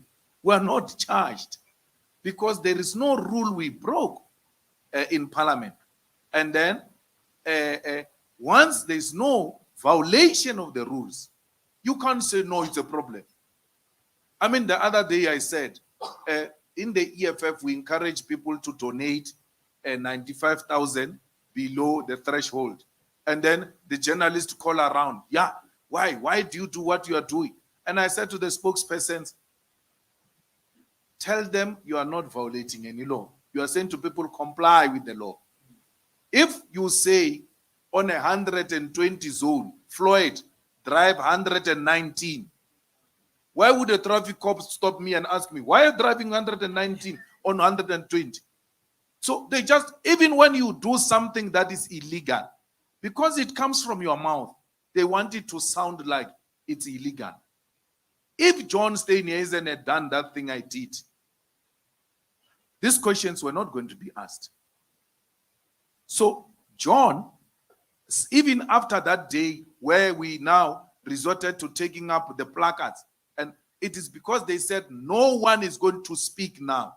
It's done. You're not. Then we decided, okay, since you're refusing us to speak, we take out the placards. We're going to protest in silence. Then they pushed us out. What happened? Which media wrote about John Steenhuisen speaking after people were chased out, told not to speak, and they insisted on speaking? John spoke. You know what saved John? The color of his skin. You look at how the ANC treats the DA in Parliament and treat the EFF. John, if he does the same thing that they said we can't do, they dare not touch them. They love their whites like that. Okay, Juanita, you happy? All right, let's go this way. Yes. No, go on. All right. Thank you very much, Mr. Malema. My name is Lukhanya Khalad, Newsroom Africa. Sir, I've heard you in the past speak about the relationship between the formation of the EFF and the relationship with the Marikana massacre, and how closely aligned those two are. Now, for the bulk of my career, I lived and worked in Cape Town. I only moved up last year, exactly a year ago. Last week, Tuesday, I had the opportunity to travel to Marikana to go and do a site visit, actually, there. And we went and we stopped the car. And, you know, I was surprised at we were able to literally just drive and park our car on a space that should be a sacred space because of 34 people were massacred on that space. And we parked, and I didn't know that we were actually on the space. I had to ask around as to where's the site. And then people said to me, no, this is, you actually on it. And the thing that struck me while I was there is a conversation that I was part of, and you mentioned the relationship between the EFF formation and Marikana. But I looked around and there wasn't a single plaque or a cross or anything that kind of recognizes that space for what it is. And there's a bit of a disjuncture for me there, Mr. Malema, because you speak so well about speaking for the African. And yet at that, on those hallowed grounds, if I may refer to it like that, the EFF hasn't done anything to memorialize those lives that were lost there at the guns and at the hands of the state. Which makes me think, and then now again, you like the EFF is going to bring a rally there. Is that a wise decision to bring people to come in and celebrate at a space that should be sacred, at a space that should be protected almost, and revered for the fact that those lives were lost there? I think I'm going to stop there for now. Thank you, sir. Well, the EFF was formed there on the 10th of August, 13th of October, 2013, just after the massacre. Because we have taken a conscious decision that that name must never be forgotten. And that to stay away from Marikana will be allowing those who want the name to be forgotten a space to close that chapter. So our constant revisitation of that place is to keep the name alive and for generations to know that people were killed here. There is a call by AMCU that the government must do some development there to declare that place some sacred place and declare the 16th of August the Workers' Day, because workers were killed on that day. So we don't want to make it political by putting something EFF. We want everyone to feel free to contribute, to visit without aligning that space with political party. And we are happy that AMCU is actually taking those initiatives. It has made that call, and we are supporting them, that it must be a sacred place.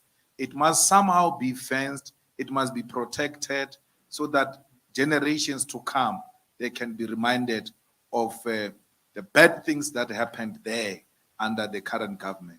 I don't see it happening because this government will not want to put a memorial which is going to say they are the ones who killed people. It will need a different kind of government. These things that we are talking about with JJ about the cardinal pillars and this and that, part of the demands would be, we need that place cordoned off and some particular memorial put with the names of those who died there for generations to come to know that one thing terrible happened here and it's not worth forgetting. So our going back there, firstly, is to just retrace our steps because that's where we're publicly launched as the EFF. But secondly, is to keep the name Marikana alive. And then if I may, sorry, yeah. I noted you will come to. Do you want? I'm going to give it to you. All right. If I may, Mr. Malema, and then let's then talk about the issue of justice, particularly for those minors. We have seen over the past few years almost, just the lack of justice that has, people who were intricately involved never being held accountable for the lives of those miners. And it seems to me that unless we really deal with that issue of justice, the issue of Marikana, it's always going to become this very sad moment in South African history. But yet, again, people never being held accountable. I mean, you and I have had separate discussions around, apartheid-related murders and all of those kinds of things. But this is an incident that happened under the watch of the African National Congress. And what does the EFF, what can you do, what will you do in terms of ensuring that the people that were responsible for that massacre, which is not very different when you compare it to Sharpeville, it's basically the same thing. But what do we then do in a democratic constitutional republic to hold those people accountable for the lives that were lost on that day? Thank you. I think one of the things people don't know, Floyd, is that when those workers were arrested, they were taken out of prison by us. We got them lawyers, took them out of prison. The first memorial service of a Marikana massacre was organized and paid by us. And all those people who spoke, they spoke on our invitation, including President Matunjo, by the way. The ministers who were there they did a stage next to the copy. We did a separate tent away from the copy. And the workers abandoned that stage of the ministers and came to us. And then the ministers abandoned their own stage and came to us. And then we told them, you're going to sit on the third row because we don't want people to see your faces. You are responsible for what happened here. From there, we got the lawyers to go and take the names of all those who were in hospital because they wanted them to be compensated. So, Dalimpofu, Andres, there used to be a lady as well. We put those lawyers together. And then I opened the case at the Marikana police station against Cyril, against Susan, against Natim Tetwa, and Pierre. So I've got a case number. And so they may try tricks now because it's them who are in power.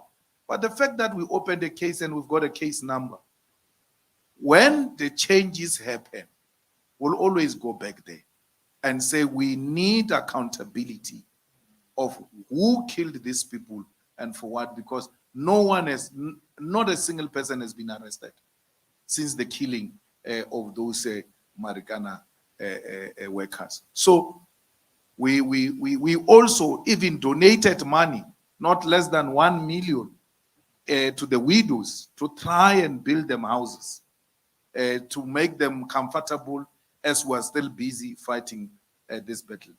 Some portions of monies have been released. Not all monies have been released. I think Dali and them have got some explanation to give about the monies and all of that. But I think there was some process that was already unfolding to try and compensate the workers. Even the case that the state must pay the lawyers of the workers was funded by us.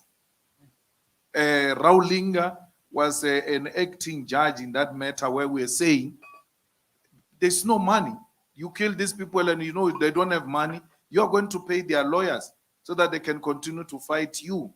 And that's how they were managed to get representation in the commission. What was that guy's commission? And Falam Commission and all of that. So we've been there and we are going to make sure that we are not just celebrating there. Okay. We keep the flag flying until someone is held accountable. I want to take some more. Okay, let's go there and I'll come back to you. Good afternoon. My name is Kofi Kwaku. I'm with the Center for Africa-China Studies at UJ. Three quick points. The first two are questions. The last one is a request. Now, it's less, the request is going to be less political. The first one is I would like to piggyback on what Ms. Mokwena of SABC talked about. Next month, there's probably on the geopolitical calendar, one of the most important events in the world, which will be shaping the rest of the world. I know she's already asked you a question. I want to know what are the concrete plans for the EFF to conscientize people about this coming change in the world and the role of Africa and South Africa for that matter. The other one is there seems to be a brutal US war on South Africa. This is something that's not quite clear. People are not connecting the dots. And there are many events that are telling us this. The first one, of course, is the US ambassador's arms sales allegation and pressure on South Africa. The second one is the AGOA, trying to get South Africa out of this AGOA deal and force South Africa to lose preferential trade treatment with South Africa.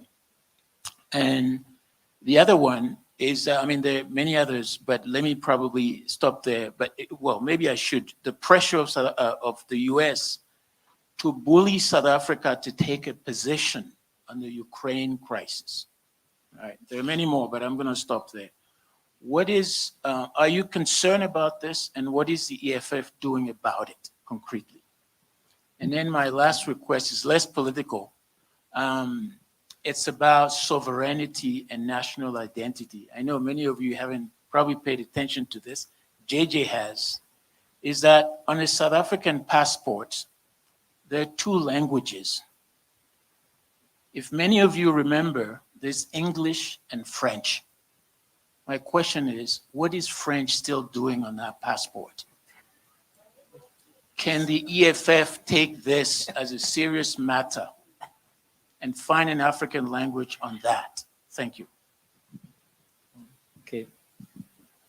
Thank you very much. I've not been paying attention on the French part. Yeah. But it's a very interesting point that we will take up with the authorities. I fully agree that there is a war by the US to undermine the sovereignty of South Africa, because by threatening us to take a position or else we're losing the benefits of AGOA, is to try and dictate a foreign policy. And the current government has got a duty on its own to defend its sovereignty by standing firm and say, we are non-aligned and we are not going to be bullied by the USA to take side on its war with Russia. Because we know for a fact that it's not Ukraine. It has got no capacity, none whatsoever. It's a war that is being fought by the US against Russia through Ukraine and NATO. So far, under very difficult circumstances, because we are not led by decisive leadership, so far we are trying to do best with the current minister, who from time to time try to push and defend the sovereignty of South Africa, because that is very fundamental. If we let go with these benefits that we seek to achieve from AGOA, then we should know that our foreign policy positions are decided somewhere else. And therefore, there is nothing sovereign about South Africa. We can just close shop and allow America to send the notes for us on what to say and not what to say. So our existence is to guard against that and put pressure and ensure that the sovereignty of South Africa, it is protected. The summit indeed is present different dynamics in the world, and we are happy and we're educating our people about these issues that are taking place. Especially one of the issues that we are interested in is doing away with the dollar as a middleman, and that discussion is very, very important, that we follow it up and support those initiatives, because why should we trade with someone else's currency when we have our own currencies? So the world will be sitting, trying to come up with alternatives in terms of the geopolitics, and South Africa is ready to receive the world and contribute positively towards changing the dynamics in the geopolitics. Good. Let's come back here. Thank you, JJ. Mr. Malema, my name is Zain Samar. I'm from New Zealand, Africa. Just a quick question, one question from me. You often speak very informedly and very emphatically about the ANC leadership, the lack of qualities of leadership, the factionalism within that party, etc. Obviously, given your own intimate and extensive relationship and participation in that party, I wanted to ask, and also given your intention to, when and should it happen with regards to the former president, that you will petition Cyril Ramaphosa for a potential pardon. All of this in an attempt to create stability. What I wanted to ask you, Mr. Malema, is given 2024 and the fact that this is the first time that there's a real possibility, if one believes all the analysts and everybody else, that the ANC will be pushed under 40%, which would obviously necessitate a different kind of government.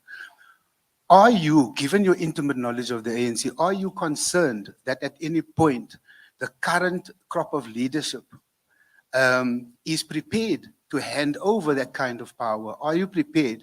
Are you concerned that, given your intimate knowledge of what happens in Zimbabwe and how ZANU-PF has, in your words, rigged elections, are there concerns on your part that these might be dynamics that we're going to have to contend with come 2024, given the kind of a national dynamic, given the kind of political situation as it is unfolding in the country today? Well, we in the EFF are investing a lot of resources in the party agents. We need to train party agents, and that's why it's important for opposition parties to work together so that we look after the votes of every opposition. Because others may not have the capacity to be in all the voting stations. So instead of coming together now and work together towards defeating the ANC, you find a situation where people are fragmenting the opposition. So we should consolidate every little resource we have and then go and look after our votes and make sure that every vote that belongs to the opposition, it is protected. And EFF party agents must look after the DA votes if the DA does not have the party agents, so that we avoid a situation where the votes are stolen. Because I'm convinced in the previous elections, 2019, votes were stolen here in Gauteng. How do you win the elections with 50.1? What do you call that? And by the time they said the ANC won the elections, Paul Mashatile had called us to Saxon Hotel, coming to negotiate a coalition, and said, guys, the results are in, we've lost. Are you prepared to come to party with us? And then we said, no, but what do you mean you have lost? The results are not out. He said, we've got party agents everywhere. We collect before even the IEC announces the official results. The ANC results are saying we've lost. As we're talking, he takes the phone call. They call him.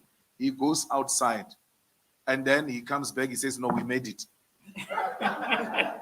Yeah, but he had conceded and he had called us to a meeting in Saxon Hotel. So they didn't win Gauteng. But, and you know what they did? If you remember, they sent soldiers into Alexander. And I said, we accept this result because I'm not going to put the lives of our people in danger for the sake of the votes. But equally, the EFF did not have a properly oiled machine. When you say these people have taken the votes, you ought to produce every receipt of every voting station. So now we are going to employ this guy who was in the IEC, Terry Zelane, to go and appoint EFF party agents and train them. And he must have the means with them in all the voting stations. And if it means we must pay money, we'll pay money for voting, for party agents. Because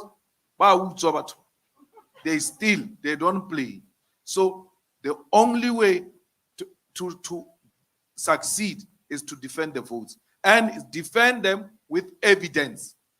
Because you are not going to just start a war here and say people have stolen votes, and then when they say produce, you have nothing But to do you have produce. confidence in the IEC, in simple terms? Well, no option, Shem. Okay, so you're happy?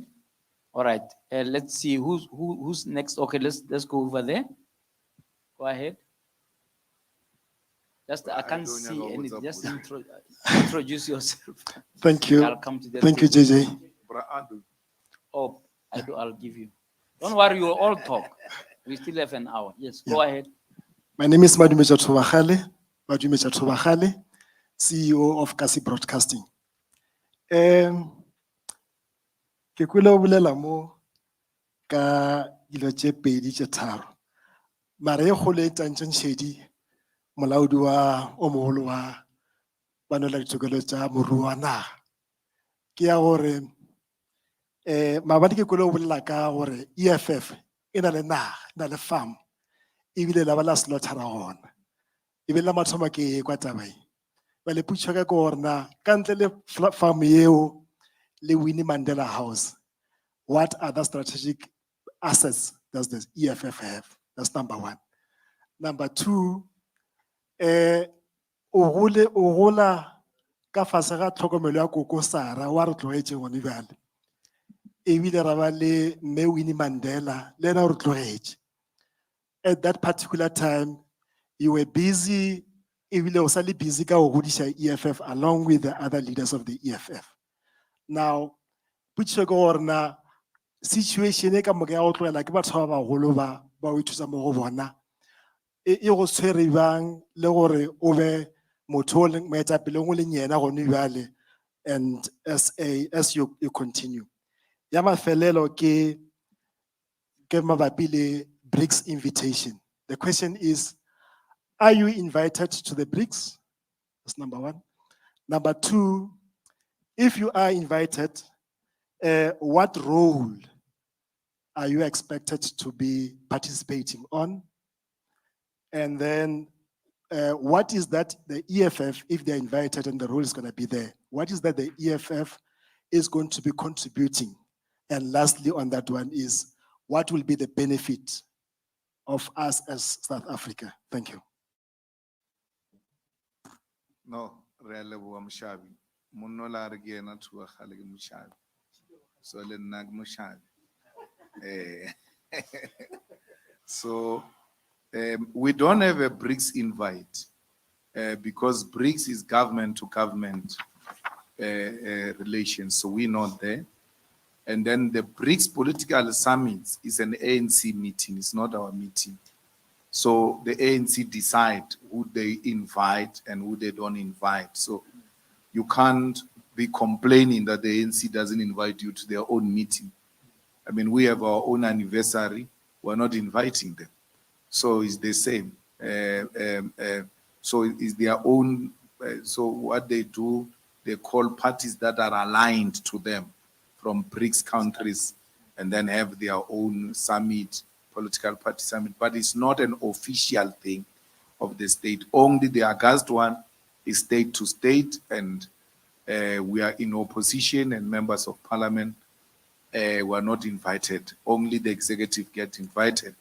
There was an attempt to take an initiative in parliament where we said to Speaker Nosiviwe, please do the BRICS Parliamentary Summit, where parliaments of BRICS come together and all of that. But because they are lazy, she didn't do it. But we thought it was going to be an opportune moment for BRICS parliaments to exchange notes and ideas and experiences and share views on this or that issue.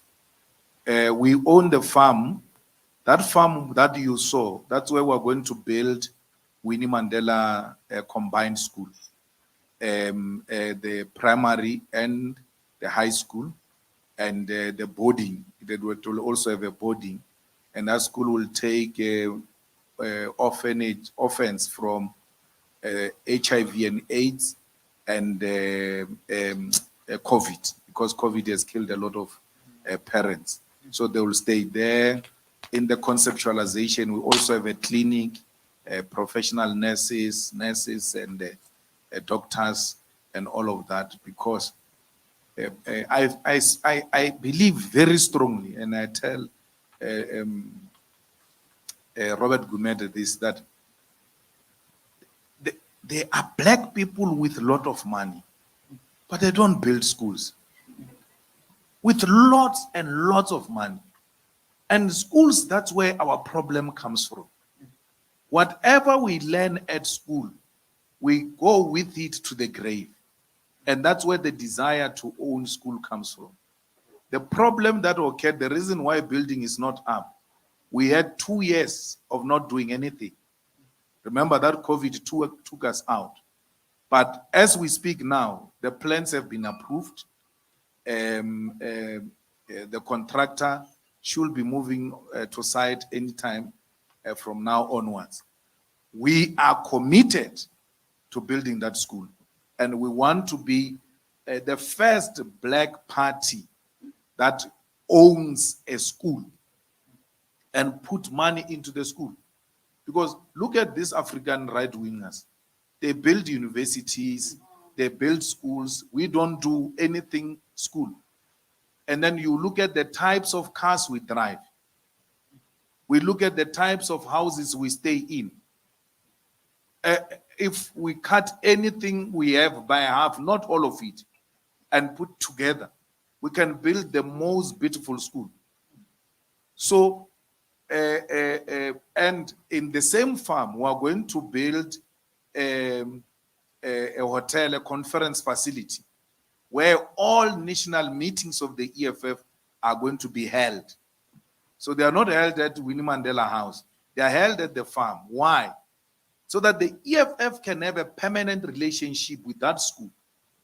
Because if they don't have anything that takes them there, even when the school dilapidates, they may not see. So you do something that will force them to go there. And because they go there more often, then they will be able to look after that particular school, even beyond Julius Malema. Because you don't plan it now, that because I'm here, I'll look after it. The other people may not share the same vision. You lock them into that vision to make sure that there is a permanent link. Later on, we can even sell the school back to the state and say to the state, buy the school, put it under yourself, but you must know we have this relationship with this particular school. And we've got the approvals from the family, is very happy. And that's what we want, a legacy of school. Many people don't have that. They've got legacies of cars and beautiful clothes and houses. Let us be the first generation of politicians who say, we are going to use our own resources to build a school and even go beyond to ask others to come and help us to build this school. All right. Follow up? Yeah. Oh, well, you know, I always have tell Vianney that we are the elders now. Those who were older are no longer there. I just lost yesterday, was the day before, my grandfather, who was the last born of my grandfather, so a sibling.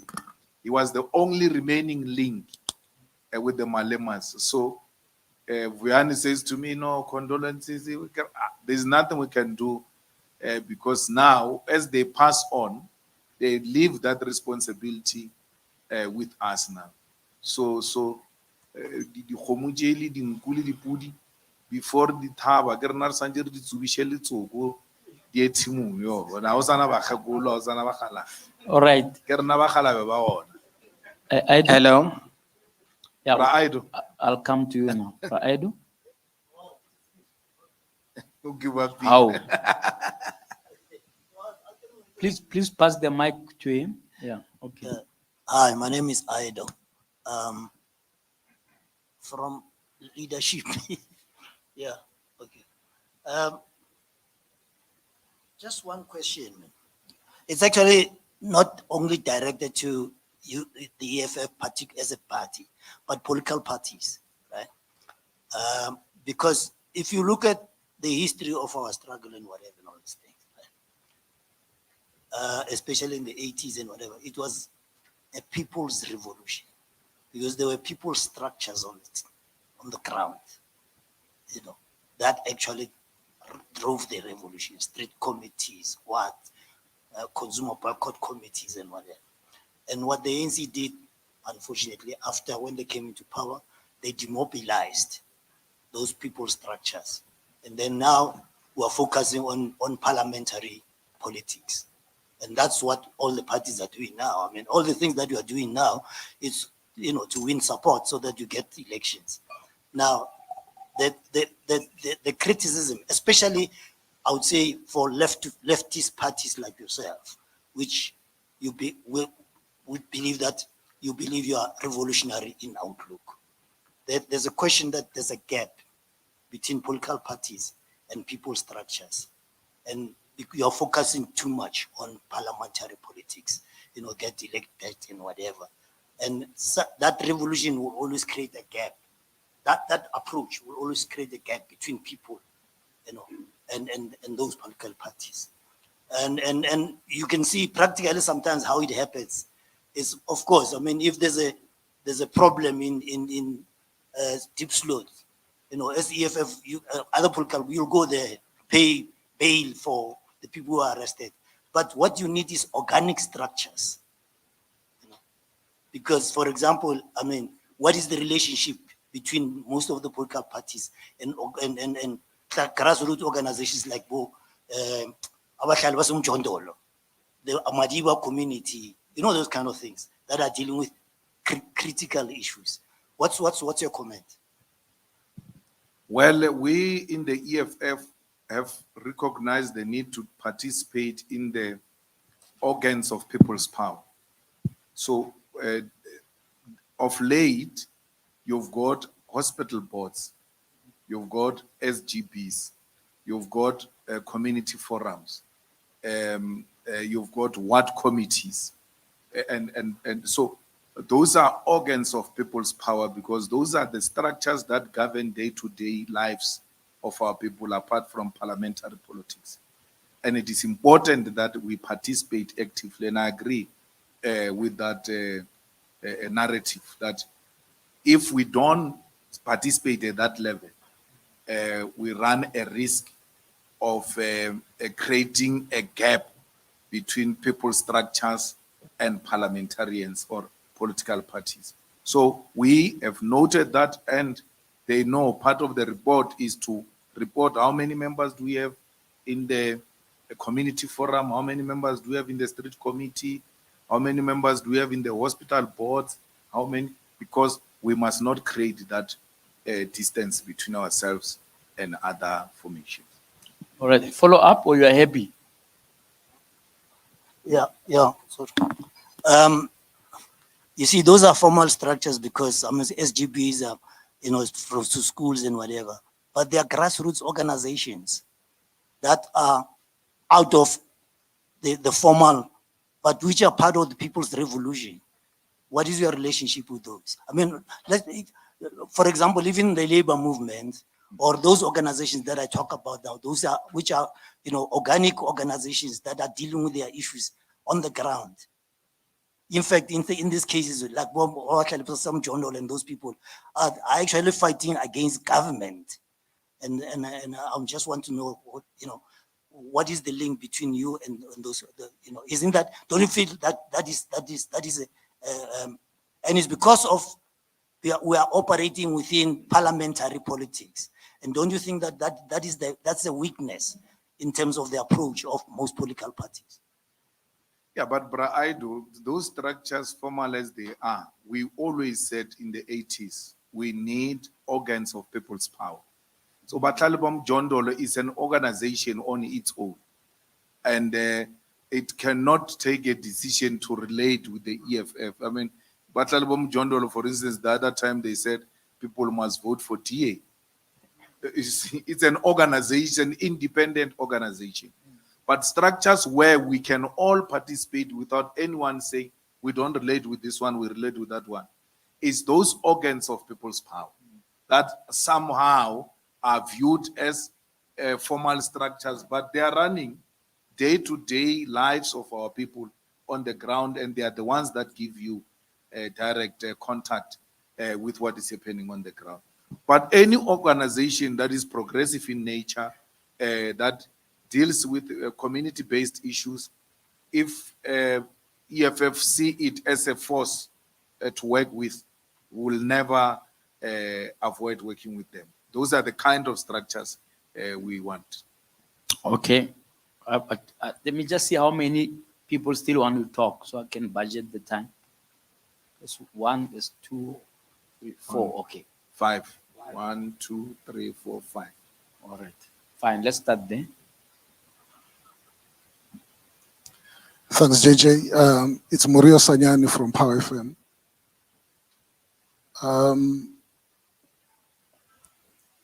Mr. CIC, the EFF has pronounced that it is a government in waiting. And as a government in waiting, we observe the EFF behavior and attitude in parliament and whatever. And through the Deputy President, Fred Chivambo, when you tabled the motion for debate around the illicit financial flows, it was debated, but it is common cause now that South Africa is grey listed.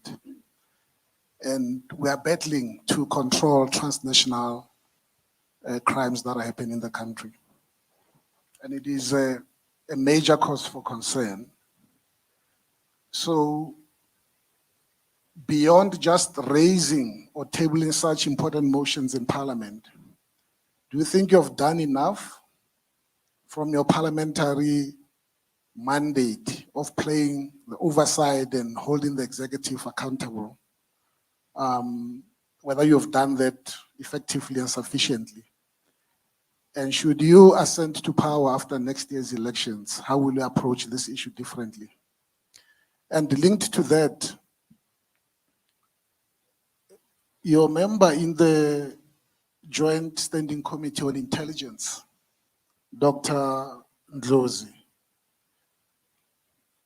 has expressed disquiet about the workings of the Joint Standing Committee on Intelligence. And the EFF, on several occasions, have not supported the budget vote on intelligence, because they say, you know, there's no information coming, we don't know exactly what is going on, and so on and so forth. So, Mr. Malema, the question pertaining to the issue of intelligence, we have seen that through the Zondo Commission, but we've seen that our intelligence agents in the country have gone rogue on many issues, where even funds are stolen in Musanda, in local and foreign currency, which is quite unfortunate. So I think the thing is that how do we correct this rogue element within the intelligence services? And maybe linked to that as a final point, Mr. Malema, it's decisions that are taken by the president, for instance, to classify some of the reports. We have spoken earlier about the July unrest. Task teams were set up, the one led by Sandy Africa, for instance. They came up with recommendations and, you know, and so on and so forth. But on the intelligence report, the president decided to classify that report. We don't know what is contained in that. And it's interesting because initially there were talks that some high-profile NC members were involved in this attempted insurrection. So how do we, as citizens or as people who should hold the executive accountable, push to have those documents declassified? The last one was the Lady R controversy, where South African government was accused by US of loading weapons or supplying Russia with weapons and so on. Another investigation team was set up by the president, and he declared, I think also in Parliament or whatever, that that report is classified. I mean, you know, how do we hold the president accountable about that? What do we know? What is contained in that report? And finally, the parliamentary presiding officers, after that controversy with the Chief Justice, when he spoke about the laissez-faire attitude in terms of applying the recommendations of the Zondo Commission, they held a media briefing, and in one of the things talking about oversight, Mr. Malema, when the question was asked about the president, there are no mechanisms, like stricter mechanisms in Parliament to hold the president accountable. And they spoke about sending a delegation to the UK to study how the UK hold their president accountable. And I mean, so will the EFF support? But they're talking about tight fiscal discipline, tight budgets, but now they're sending a delegation to England to study how they hold maybe Boris Johnson accountable, even though they fired him. Thanks. I hope your answer will be shorter than his question. Well, I think the one of the president is neither here nor there. We're not going to agree with that. So the trips in Parliament are decided by who wants to tour which area. So if someone hears there is Maldives and he discovers it now, he's going to do some trip that goes to Maldives and say, we're going to study what we're going to study. So I think Nozivio wants to go to London. And he says we must go to London to go and study how to hold the president accountable. We're not going to agree. We've made our point very clear already that there is no need. We're already holding ministers accountable here in South Africa, and we must just follow what is working and hold the president accountable. Well, I have no problem with classifying information, because there is a certain information that includes state security. But you cannot classify something that is in the interest of our people. Because if there were armaments that were sold and the arms committee was not involved and all of that, you might want to tell us some parts of that report, not in totality and all, but you cannot disclassify, you can't classify illegality and corruption. That we don't agree with. And that's where our problem is in the Joint Standing Committee on Intelligence. We're being told to pass budget, but where the money goes, we don't know. You find one, there was a guy in Durban, I forgot his name, I wanted to call him by name. He's an Indian chap there, who puts the whole family as a spies. Yeah, and then he pays the money, And when you bring that to the attention of the Joint Standing Committee, they brush it off. And then they buy houses and then call them safe houses. And then they buy houses in the most expensive suburbs. You may find that there is a safe house in Sandest. But when you follow through, there is no subject that stays there. It's a minister or a deputy minister or some DG or anything of that sort. But that house is classified as safe house. So that is illegality. And that's where our battle is with them. That you refuse to account, and when we push you to account, you say no, these things are classified. And what is even worse, you can't get out of that committee and share that information.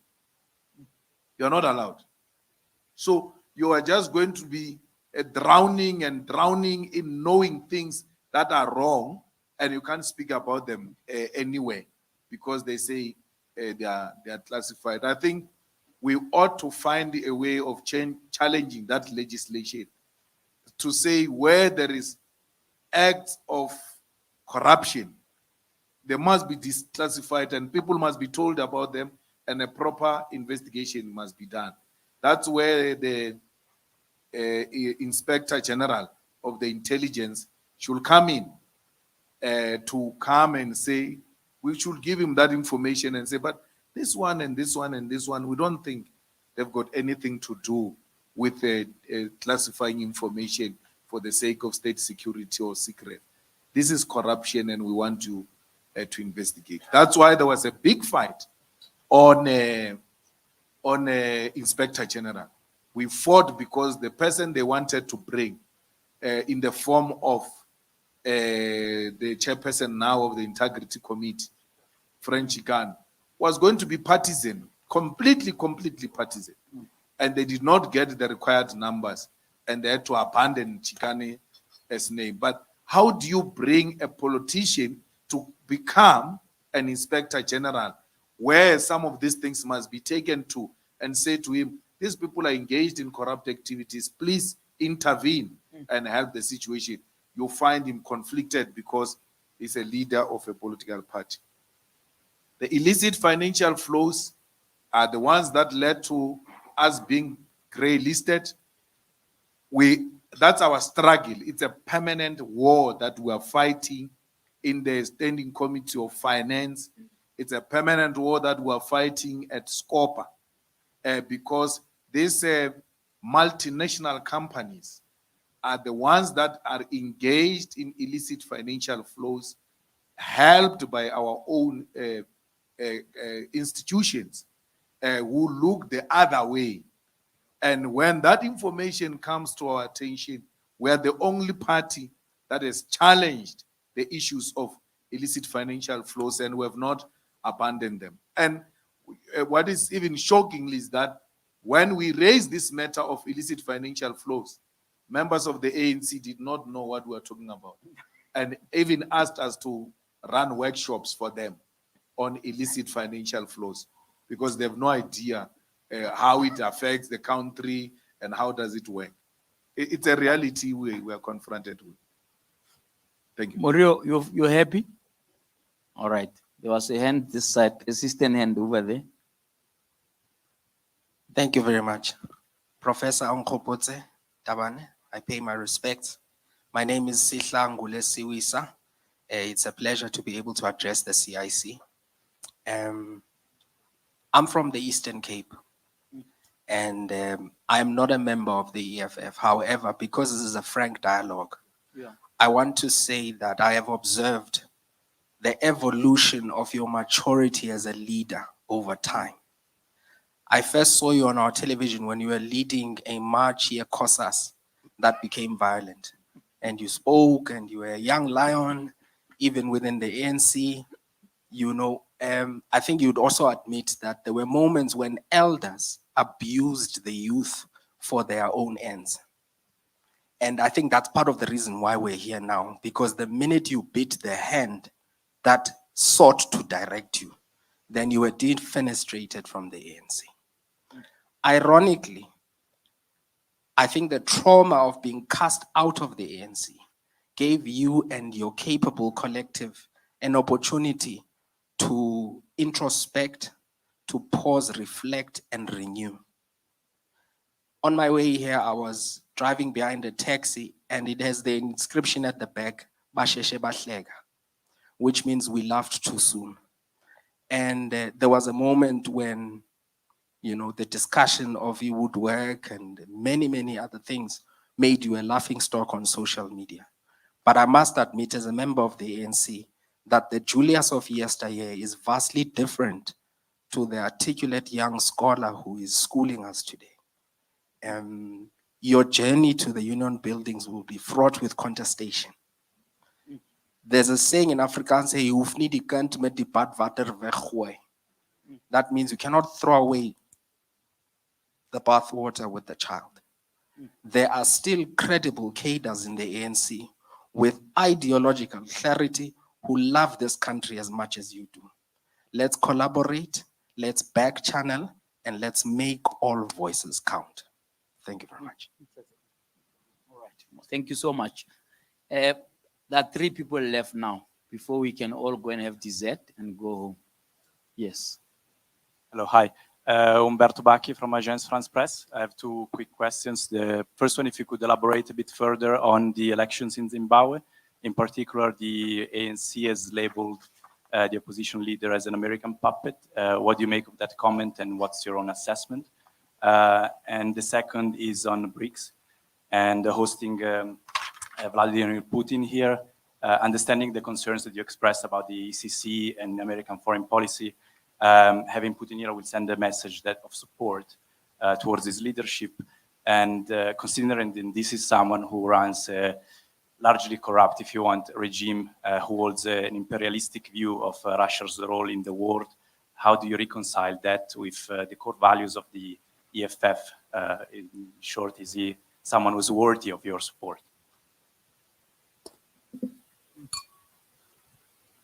No, I don't think Putin runs an imperialistic war, because imperialism will seek to extend its influence over others' territories. And that's not what he's seeking to do. All he's saying is that NATO cannot expand itself to a point where it threatens Russian security. It doesn't talk about encroaching on other people's sovereignty and imposing its ideological orientations on those other countries. He's saying, this is me. And when you come closer to me and put your weapons facing at my direction, you are a threat to me. And therefore, I don't want that. Whereas imperialism wants to extend itself into other people's territories. He's not saying, he never woke up in the morning and said, I want to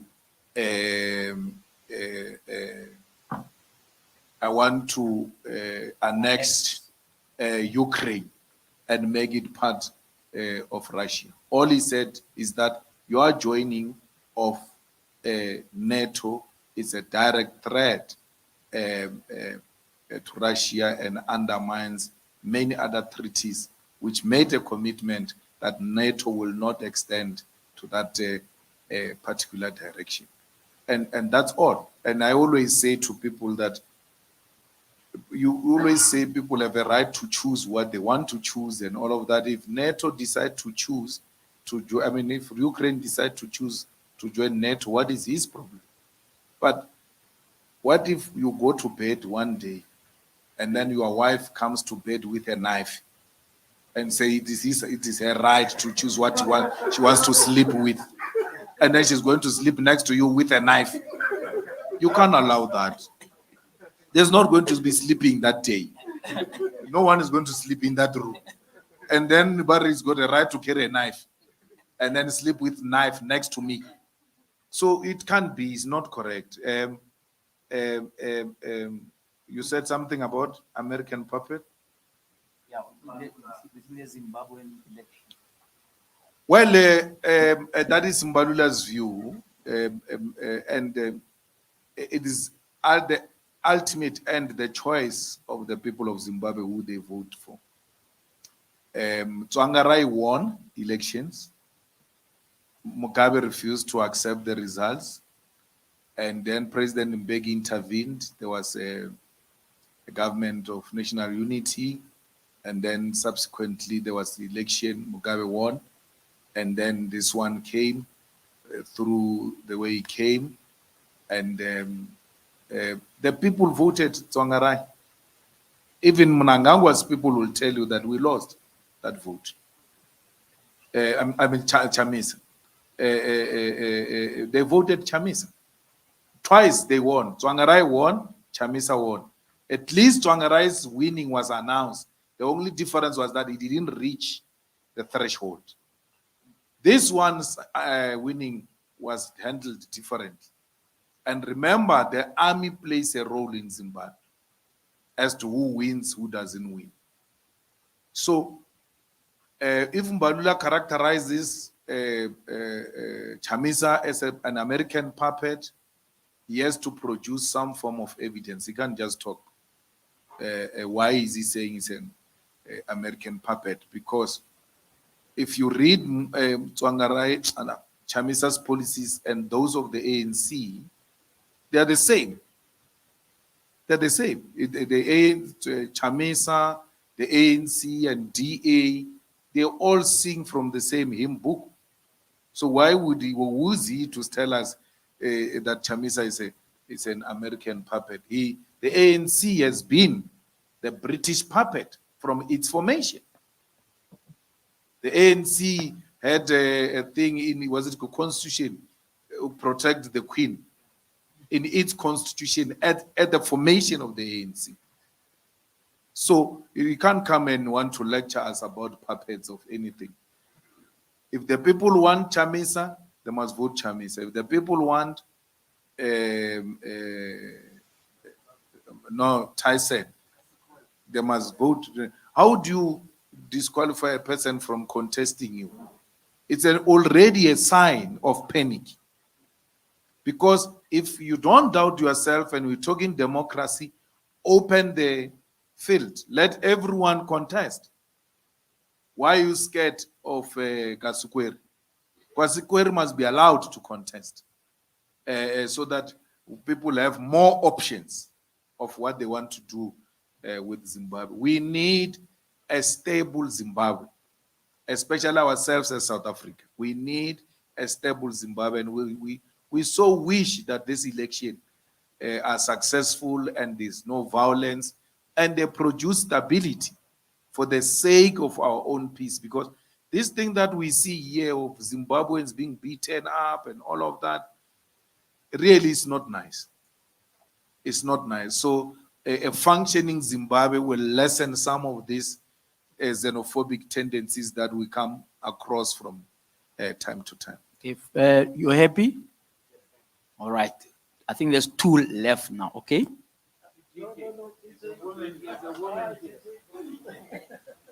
Are there other people? All right. Okay, let me take one and I'll come back to this table. No, thank you so much for the opportunity. Mr. Malema, in provinces where the ANC has introduce yourself. With UFM and Newsnote, I'm sorry about that. Where the ANC has displayed serious weaknesses in electoral politics, Free State, Northwest, Mudimule, Mokopong, you would know that even in Rustenburg, they are running the municipality with just 1 vote and for a 3rd consecutive term. How has the EFF failed to take advantage of that situation and get at least 1 or 2 municipalities? And then secondly, in relating to your internal democracy, I've heard you on several occasions, I think it was in Limpopo, I forgot the other province, where you were cautioning delegates to a provincial assembly to say you are electing people that are incompetent. They fail here and you take them to a higher role. How much of a frustration is that for the EFF, and is there a way that you think you can manage it without necessarily imposing individuals? And finally, you spoke about discipline as being one of the attributes that identify the EFF. Most political parties are struggling in this country. When they are going into a meeting, resolutions have already leaked, they are online and so on. I must say, as a journalist, that I hardly ever see that with the EFF. How do you get it right? And also just take the opportunity to explain this idea of discipline in your terms as the EFF? Because others would then say it's a cult, he speaks alone, the rest can't speak. I think you can just speak to that. Thank you so much. Okay. Thank you. No, you know, discipline is what will run any institution. In the absence of discipline, you can forget. You mentioned the radio where you come from. Imagine when people do as they wish there, because if you implement discipline, they will say it's a cult, it speaks alone and all of that. I think that the people who know the leadership of the EFF, from when it started until now, there is no way you can speak alone. The reason why they joined EFF, part of it is that they are just defiant in nature. That's why they were like, yeah, we're going to the EFF, so what? So you can't speak alone. Discipline is what makes everything work. Be in the church, be in politics. There was a point where we were very disciplined in the ANC. We knew leadership, and then we knew when the leadership will speak, and when the leadership speaks, we all listen. Not this leadership that speaks all the time. When it goes to the bathroom, it calls a press conference.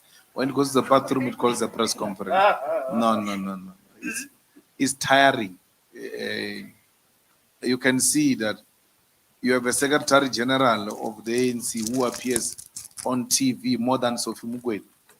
So you no longer know who's the presenter between the two of them.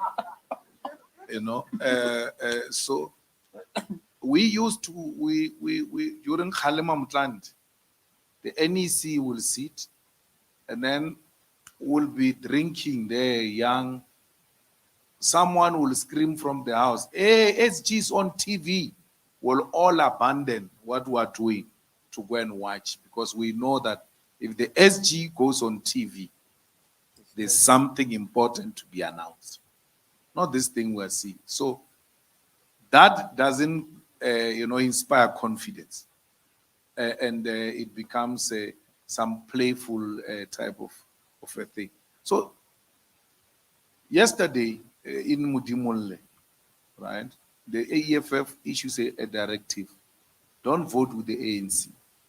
2 councillors or 3 councillors, they vote with the ANC. The ANC wins a mayor. What must I do? Because if I act, I'm a cult. And if I leave those people, then it's going to be a trend everywhere. They do as they wish. There must be discipline. They must learn to carry the mandate of the organization. Those ones are even worse. They went into the council through what is called PR, is party representative. You carry the mandate of the party. If you are a ward councillor, you can say, no, but in my ward they are saying. But when you are PR, there is no word. Only the party tells you what to do. And they've not done it. And I don't think they should wake up the following day as members of the EFF. They must be suspended with immediate effect, so that whoever tries to do that knows that there is discipline in the EFF. And this ill discipline, what makes it even more painful of this nature, it has got money in it, where people are given money to vote in a particular way. So how are you going to have an organization where people are bought with money and don't follow the party line? So you need to nip it on the bud. And that's what the EFF does. My brother, elections are very difficult. When I can see you can form a radio here today and move it and go there. You don't just take a municipality. A municipality. In politics, longevity brings about integrity and credibility. People want to see you for over a period of time. And they want exactly the point the comrade was making, that You have been moving from this to this to this. We're watching you. They can't just wake up one morning and give you a municipality. They once gave Holomisa a municipality there in Umtata. What happened? That was the beginning, the end of it. So, and remember, the EFF is a victim of these other parties that failed before the EFF. But it's just one of those. Unless the EFF demonstrate over a period of time that it is different from those parties that came before. And that's why I hear, hey, you don't have municipality, you don't have that. I'm not worried about that because I know it's just a matter of time where the people will know that the only organization that is reliable is this one. How? By being consistent and by having a staying power. Because we're not a popcorn approach. We are a political formation that is ground up. And so far we're doing well. Someone was saying, you like saying you are a government in waiting. We're not government in waiting. We're government in Ikuruleni. We're government in Joburg. We're government in Mohali City. We're government in Nelson Mandela. We're government in eThekwini. So, and it's happening gradually, slowly, in a very qualitative manner.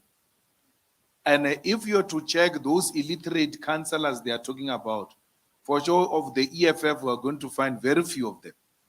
Because the type of people we want to give to society, they must be of a particular caliber and quality.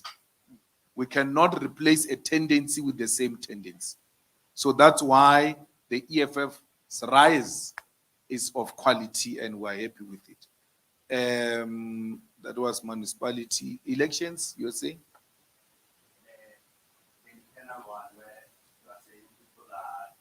And then Well, you know what I normally do? When the EFF holds conferences, I go to close the conference. I don't open it.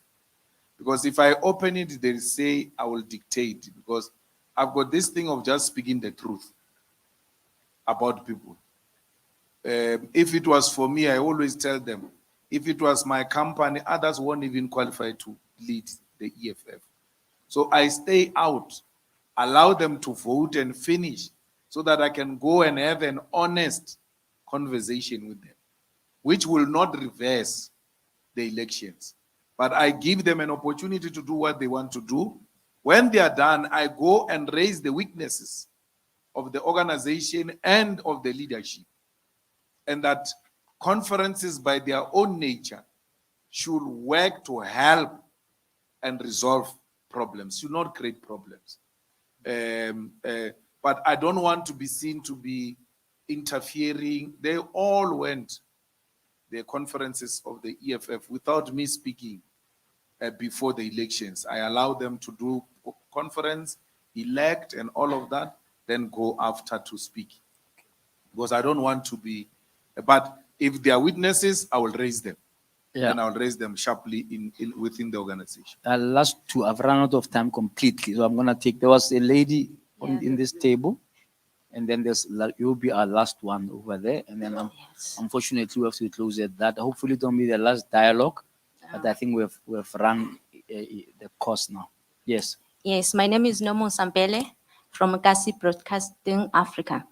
So in Ntate Malema, there is this program called Nasi Ispani. Yeah, where is it coming from? And is it from government or municipality? And this thing, age restriction. So I found it weird, Guti, people at the age of 36, they can't apply for job, good government. So EFF, about this whole age restriction and these jobs, etc. And my second question is, since you were speaking about building a school and farming, is there any way maybe your party works together with our educational system on teaching abantwana basesebancane ukulima instead of teaching them how babies are made at the age of 10. Yes. Thank you. No, I agree with the last part. Ours is in a farm, and agriculture will be part of what we're teaching our kids, because our first non-negotiable cardinal pillar is the land. So you can't, when you are fighting for land, not teach people how to use land in a beneficial way. So we've taken the school to the farm, and we will make sure that agriculture is part of that. Nazi-Spani, it's a criminal activity of the ANC and Panyaza, because it's hiring those campaigners of the ANC. They want to get volunteers of the ANC, put them in the payroll of government. Then when posters time come, they release them. When door-to-door comes, they release them. When marches come, they release them. So it is not a genuine thing. But in terms of age restriction, the president was speaking in one of these imbizos. He said he's going to remove the age limit. People must apply and all of that. But Panyaza is coming with that for ANC purposes. It's just that there's that thing that exposed Besta, what they call it, ground up or something. Yeah, ground up. Ground up must just go and investigate those people. Those people who say the guys who are employed, let's get a list of those guys. Talking about the police volunteers. Those ones of Yeah. Banyas. Yeah, I agree. He did the police. Yeah. Then he did Nazi-Spani, where we are going to drop the CVs. Yes. Yes. But they've not appointed the people. Yeah. I think they're closing dates When today. they are, you know what they did? People went to drop the CVs. And then those CVs were abandoned. The real CVs were delivered. Sure. They were filmed delivering the real ones. You. Yes, of cadres. So if you go to those police of Panyaz, is either that person is going to be the secretary of the Women's League, the chair of the Youth League, the additional member of the ANC. Come on, all the 6,000. Yeah. Yeah. All of them. All of them. Now, as we speak, there is a crisis on the ground. That where are these police coming from? They were hired how? Yeah. So the ANC, they take the branches, and then they say, we've got so many branches. This branch will give us 10 CVs, this one 20, depending on the size of the branch, like that. Then they get that 6,000, then submit it. Then call all of us to submit. Can't the real stuff has happened? Then call all of us to submit. That is in relation to elections. They are preparing elections. Yes, because no one wants to volunteer for the ANC now. They say, no, we've been volunteering. People come. They are the ones who take opportunities and all of that. So you have to find a creative way. So Gosh, it's okay. it's not a genuine thing. We're gonna take the last. Yeah. You are the last person to speak. Please go for it. Mr. Malema, good afternoon. My name is Sifiso Mahlango from Independent Media. One question. In 2012, Ian Khama, President of Botswana, then President of Botswana, declared you an illegal immigrant. He lost election, fled his country, and now lives in Hyde Park. In the past, you did not have a good relationship with him. He didn't want you in that country. And for that reason, entry upon Botswana would have declared you arrested. But he lives here. He's been declared a fugitive by his country. It's not the style of the EFF and yourself, frankly, that you haven't said anything about it, or that you haven't called for South Africa to hand him over to Botswana, or that the SADC international community be up in arms. So I'm just curious why the silence. What do you think about Nkama staying in Hyde Park, where I'm told you stay yourself? And shouldn't he go back to his country and face the music? Thank you. Well, I stay in Hyde Park. When you say I'm staying in Hyde Park, that guy is laughing as if it's a joke. It's not a joke. I stay in Hyde Park and I make no apology about it. It's not a secret. And I don't come from Sesheo. I don't come from township. My grandmother comes from a place called Disteneng. Disteneng is a town. So when we claim land in my family, we claim land in town. I don't come from a township. Where they've built town, that's where I come from. So my coming to Hyde Park is coming to where my grandparents come from. I make no apology about it. So don't even laugh with me trying to think you are creating some bad image about it. And I've stayed there. For sure, you were still in high school when I was staying there. It's not a secret. So Ian Khama, you know, that time, a lot of them declared me persona non grata. Lungu didn't want me. Ian Khama didn't want me. Muswati didn't want me.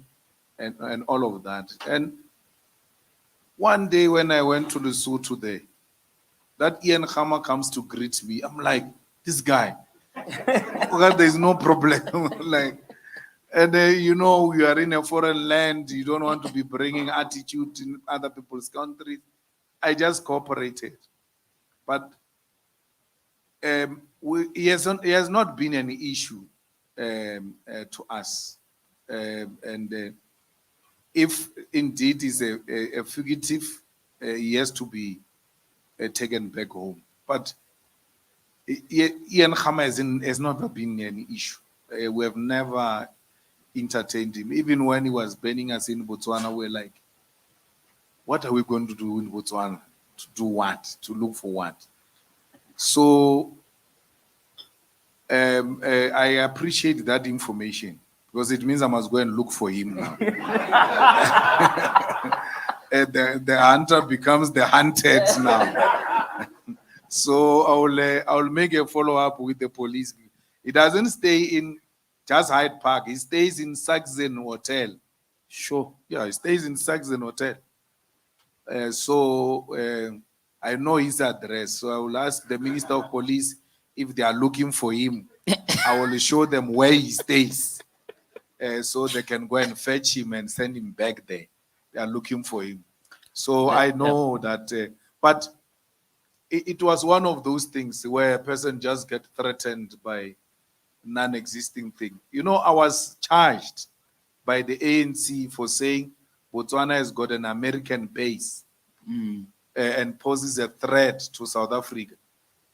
Mbalula repeated it a few days ago. Mbalula said Botswana is a threat with an American base. He's not charged. But I was charged for that. And that one didn't want me for that. Because I said, we need to remove the government of Botswana through the people of Botswana and put a government that will dismantle that base, which is putting a threat on the whole of SADC. Because a research was conducted, the landing strip that is there in the army base of Botswana, they say it can land a fighter jet which can take less than 2 minutes if it wants to hit the Union building. So if America says we're fighting South Africa, it doesn't have to send anything from Washington. They are here already. And that's what Putin doesn't want in Ukraine. They want to do what they did here in Botswana, in Ukraine. We allowed it. And our position as the EFF is that that army base must be removed because it poses a threat to SADC. And he didn't want me to say, he banned me for my political opinion. I didn't say we're going to bomb Botswana or anything of that sort. But he was threatened by the honesty that with people. All right. And people need to know that there is a base here which can flatten South Africa in less than no time if America decides to fight with us. It doesn't have to move anything from Washington. Actually, by the time we assemble our equipment will be gone. Final word as we close. And I want to link it to that question, migration. What I can see now that parties are lining up. If you listen to Gaten McKenzie, now the ANC has gone into NEC now to say they're changing tack on migration. If you are to govern with your views about Pan-Africanism, open borders and so on, how do you tackle the issue of migration? Briefly as we close. What migration? Because there were no borders. Your problem is that you are saying you don't want colonialism, but you embrace the borders that were brought by colonialism here. There were no borders here. There have never been borders here. And that, is it Berlin Conference? It's not long time ago. It's traceable. The borders started then. The people will never leave their countries to your country if their economy and their government is working. Limpopo is very poor. There is no border between Gauteng and Limpopo. But Limpopo people have not left Limpopo to come to Gauteng.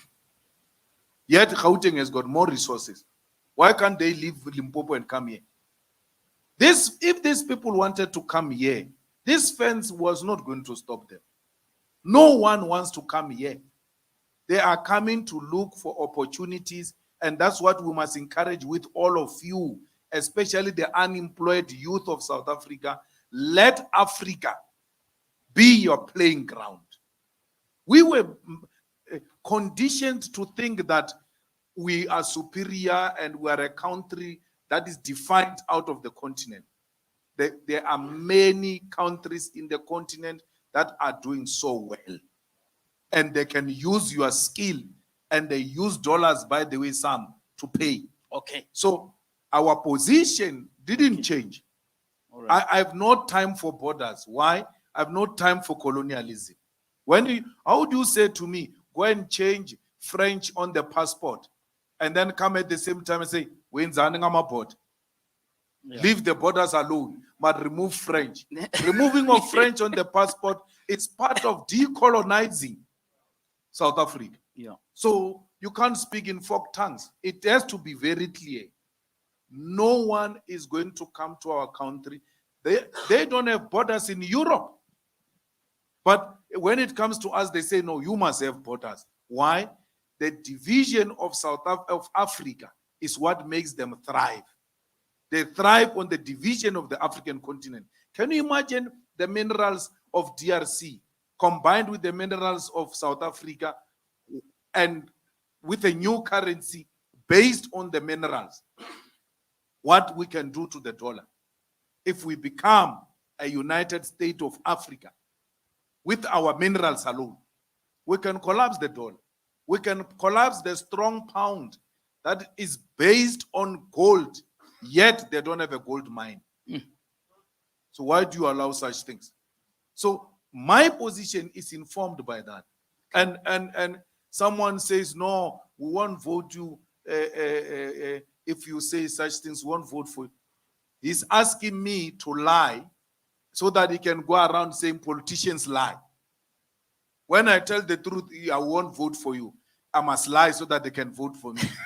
Correct. There were no borders, and we must all of us unite in that call. Yeah. Free movements of persons, free movements of goods will make this country flourish. We will even produce our own products. One thing that you South Africans undermine yourself with is that you are the America of Africa. If you're to produce anything here, Africa will receive it with both hands. They will say, this one is from South Africa. You are known for quality, yet you still don't produce a car. Open the borders. Let the goods move. Let people move. Then produce a car that is South African and sell it to the billions of people who are out there waiting for products from South Africa. All right. We don't produce anything, yet we've got market. Okay, CIC, I know you can, on this one, I know you can talk for 3 hours. Are you on course to be president before you retire? Quick answer. I'm in charge, Chief. We're ready. We must take this thing. CIC, thank you so much Thank you. for being part of this dialogue. and hopefully it's not the last one. And all the best with 10th anniversary of EFF and all the celebrations that are coming up. And to everybody here tonight, thank you so much for being here. Kofi FM as well as Alex FM who carried this live. Thank you, and all the other media who are here. Thank you, ladies and gentlemen. The session is adjourned.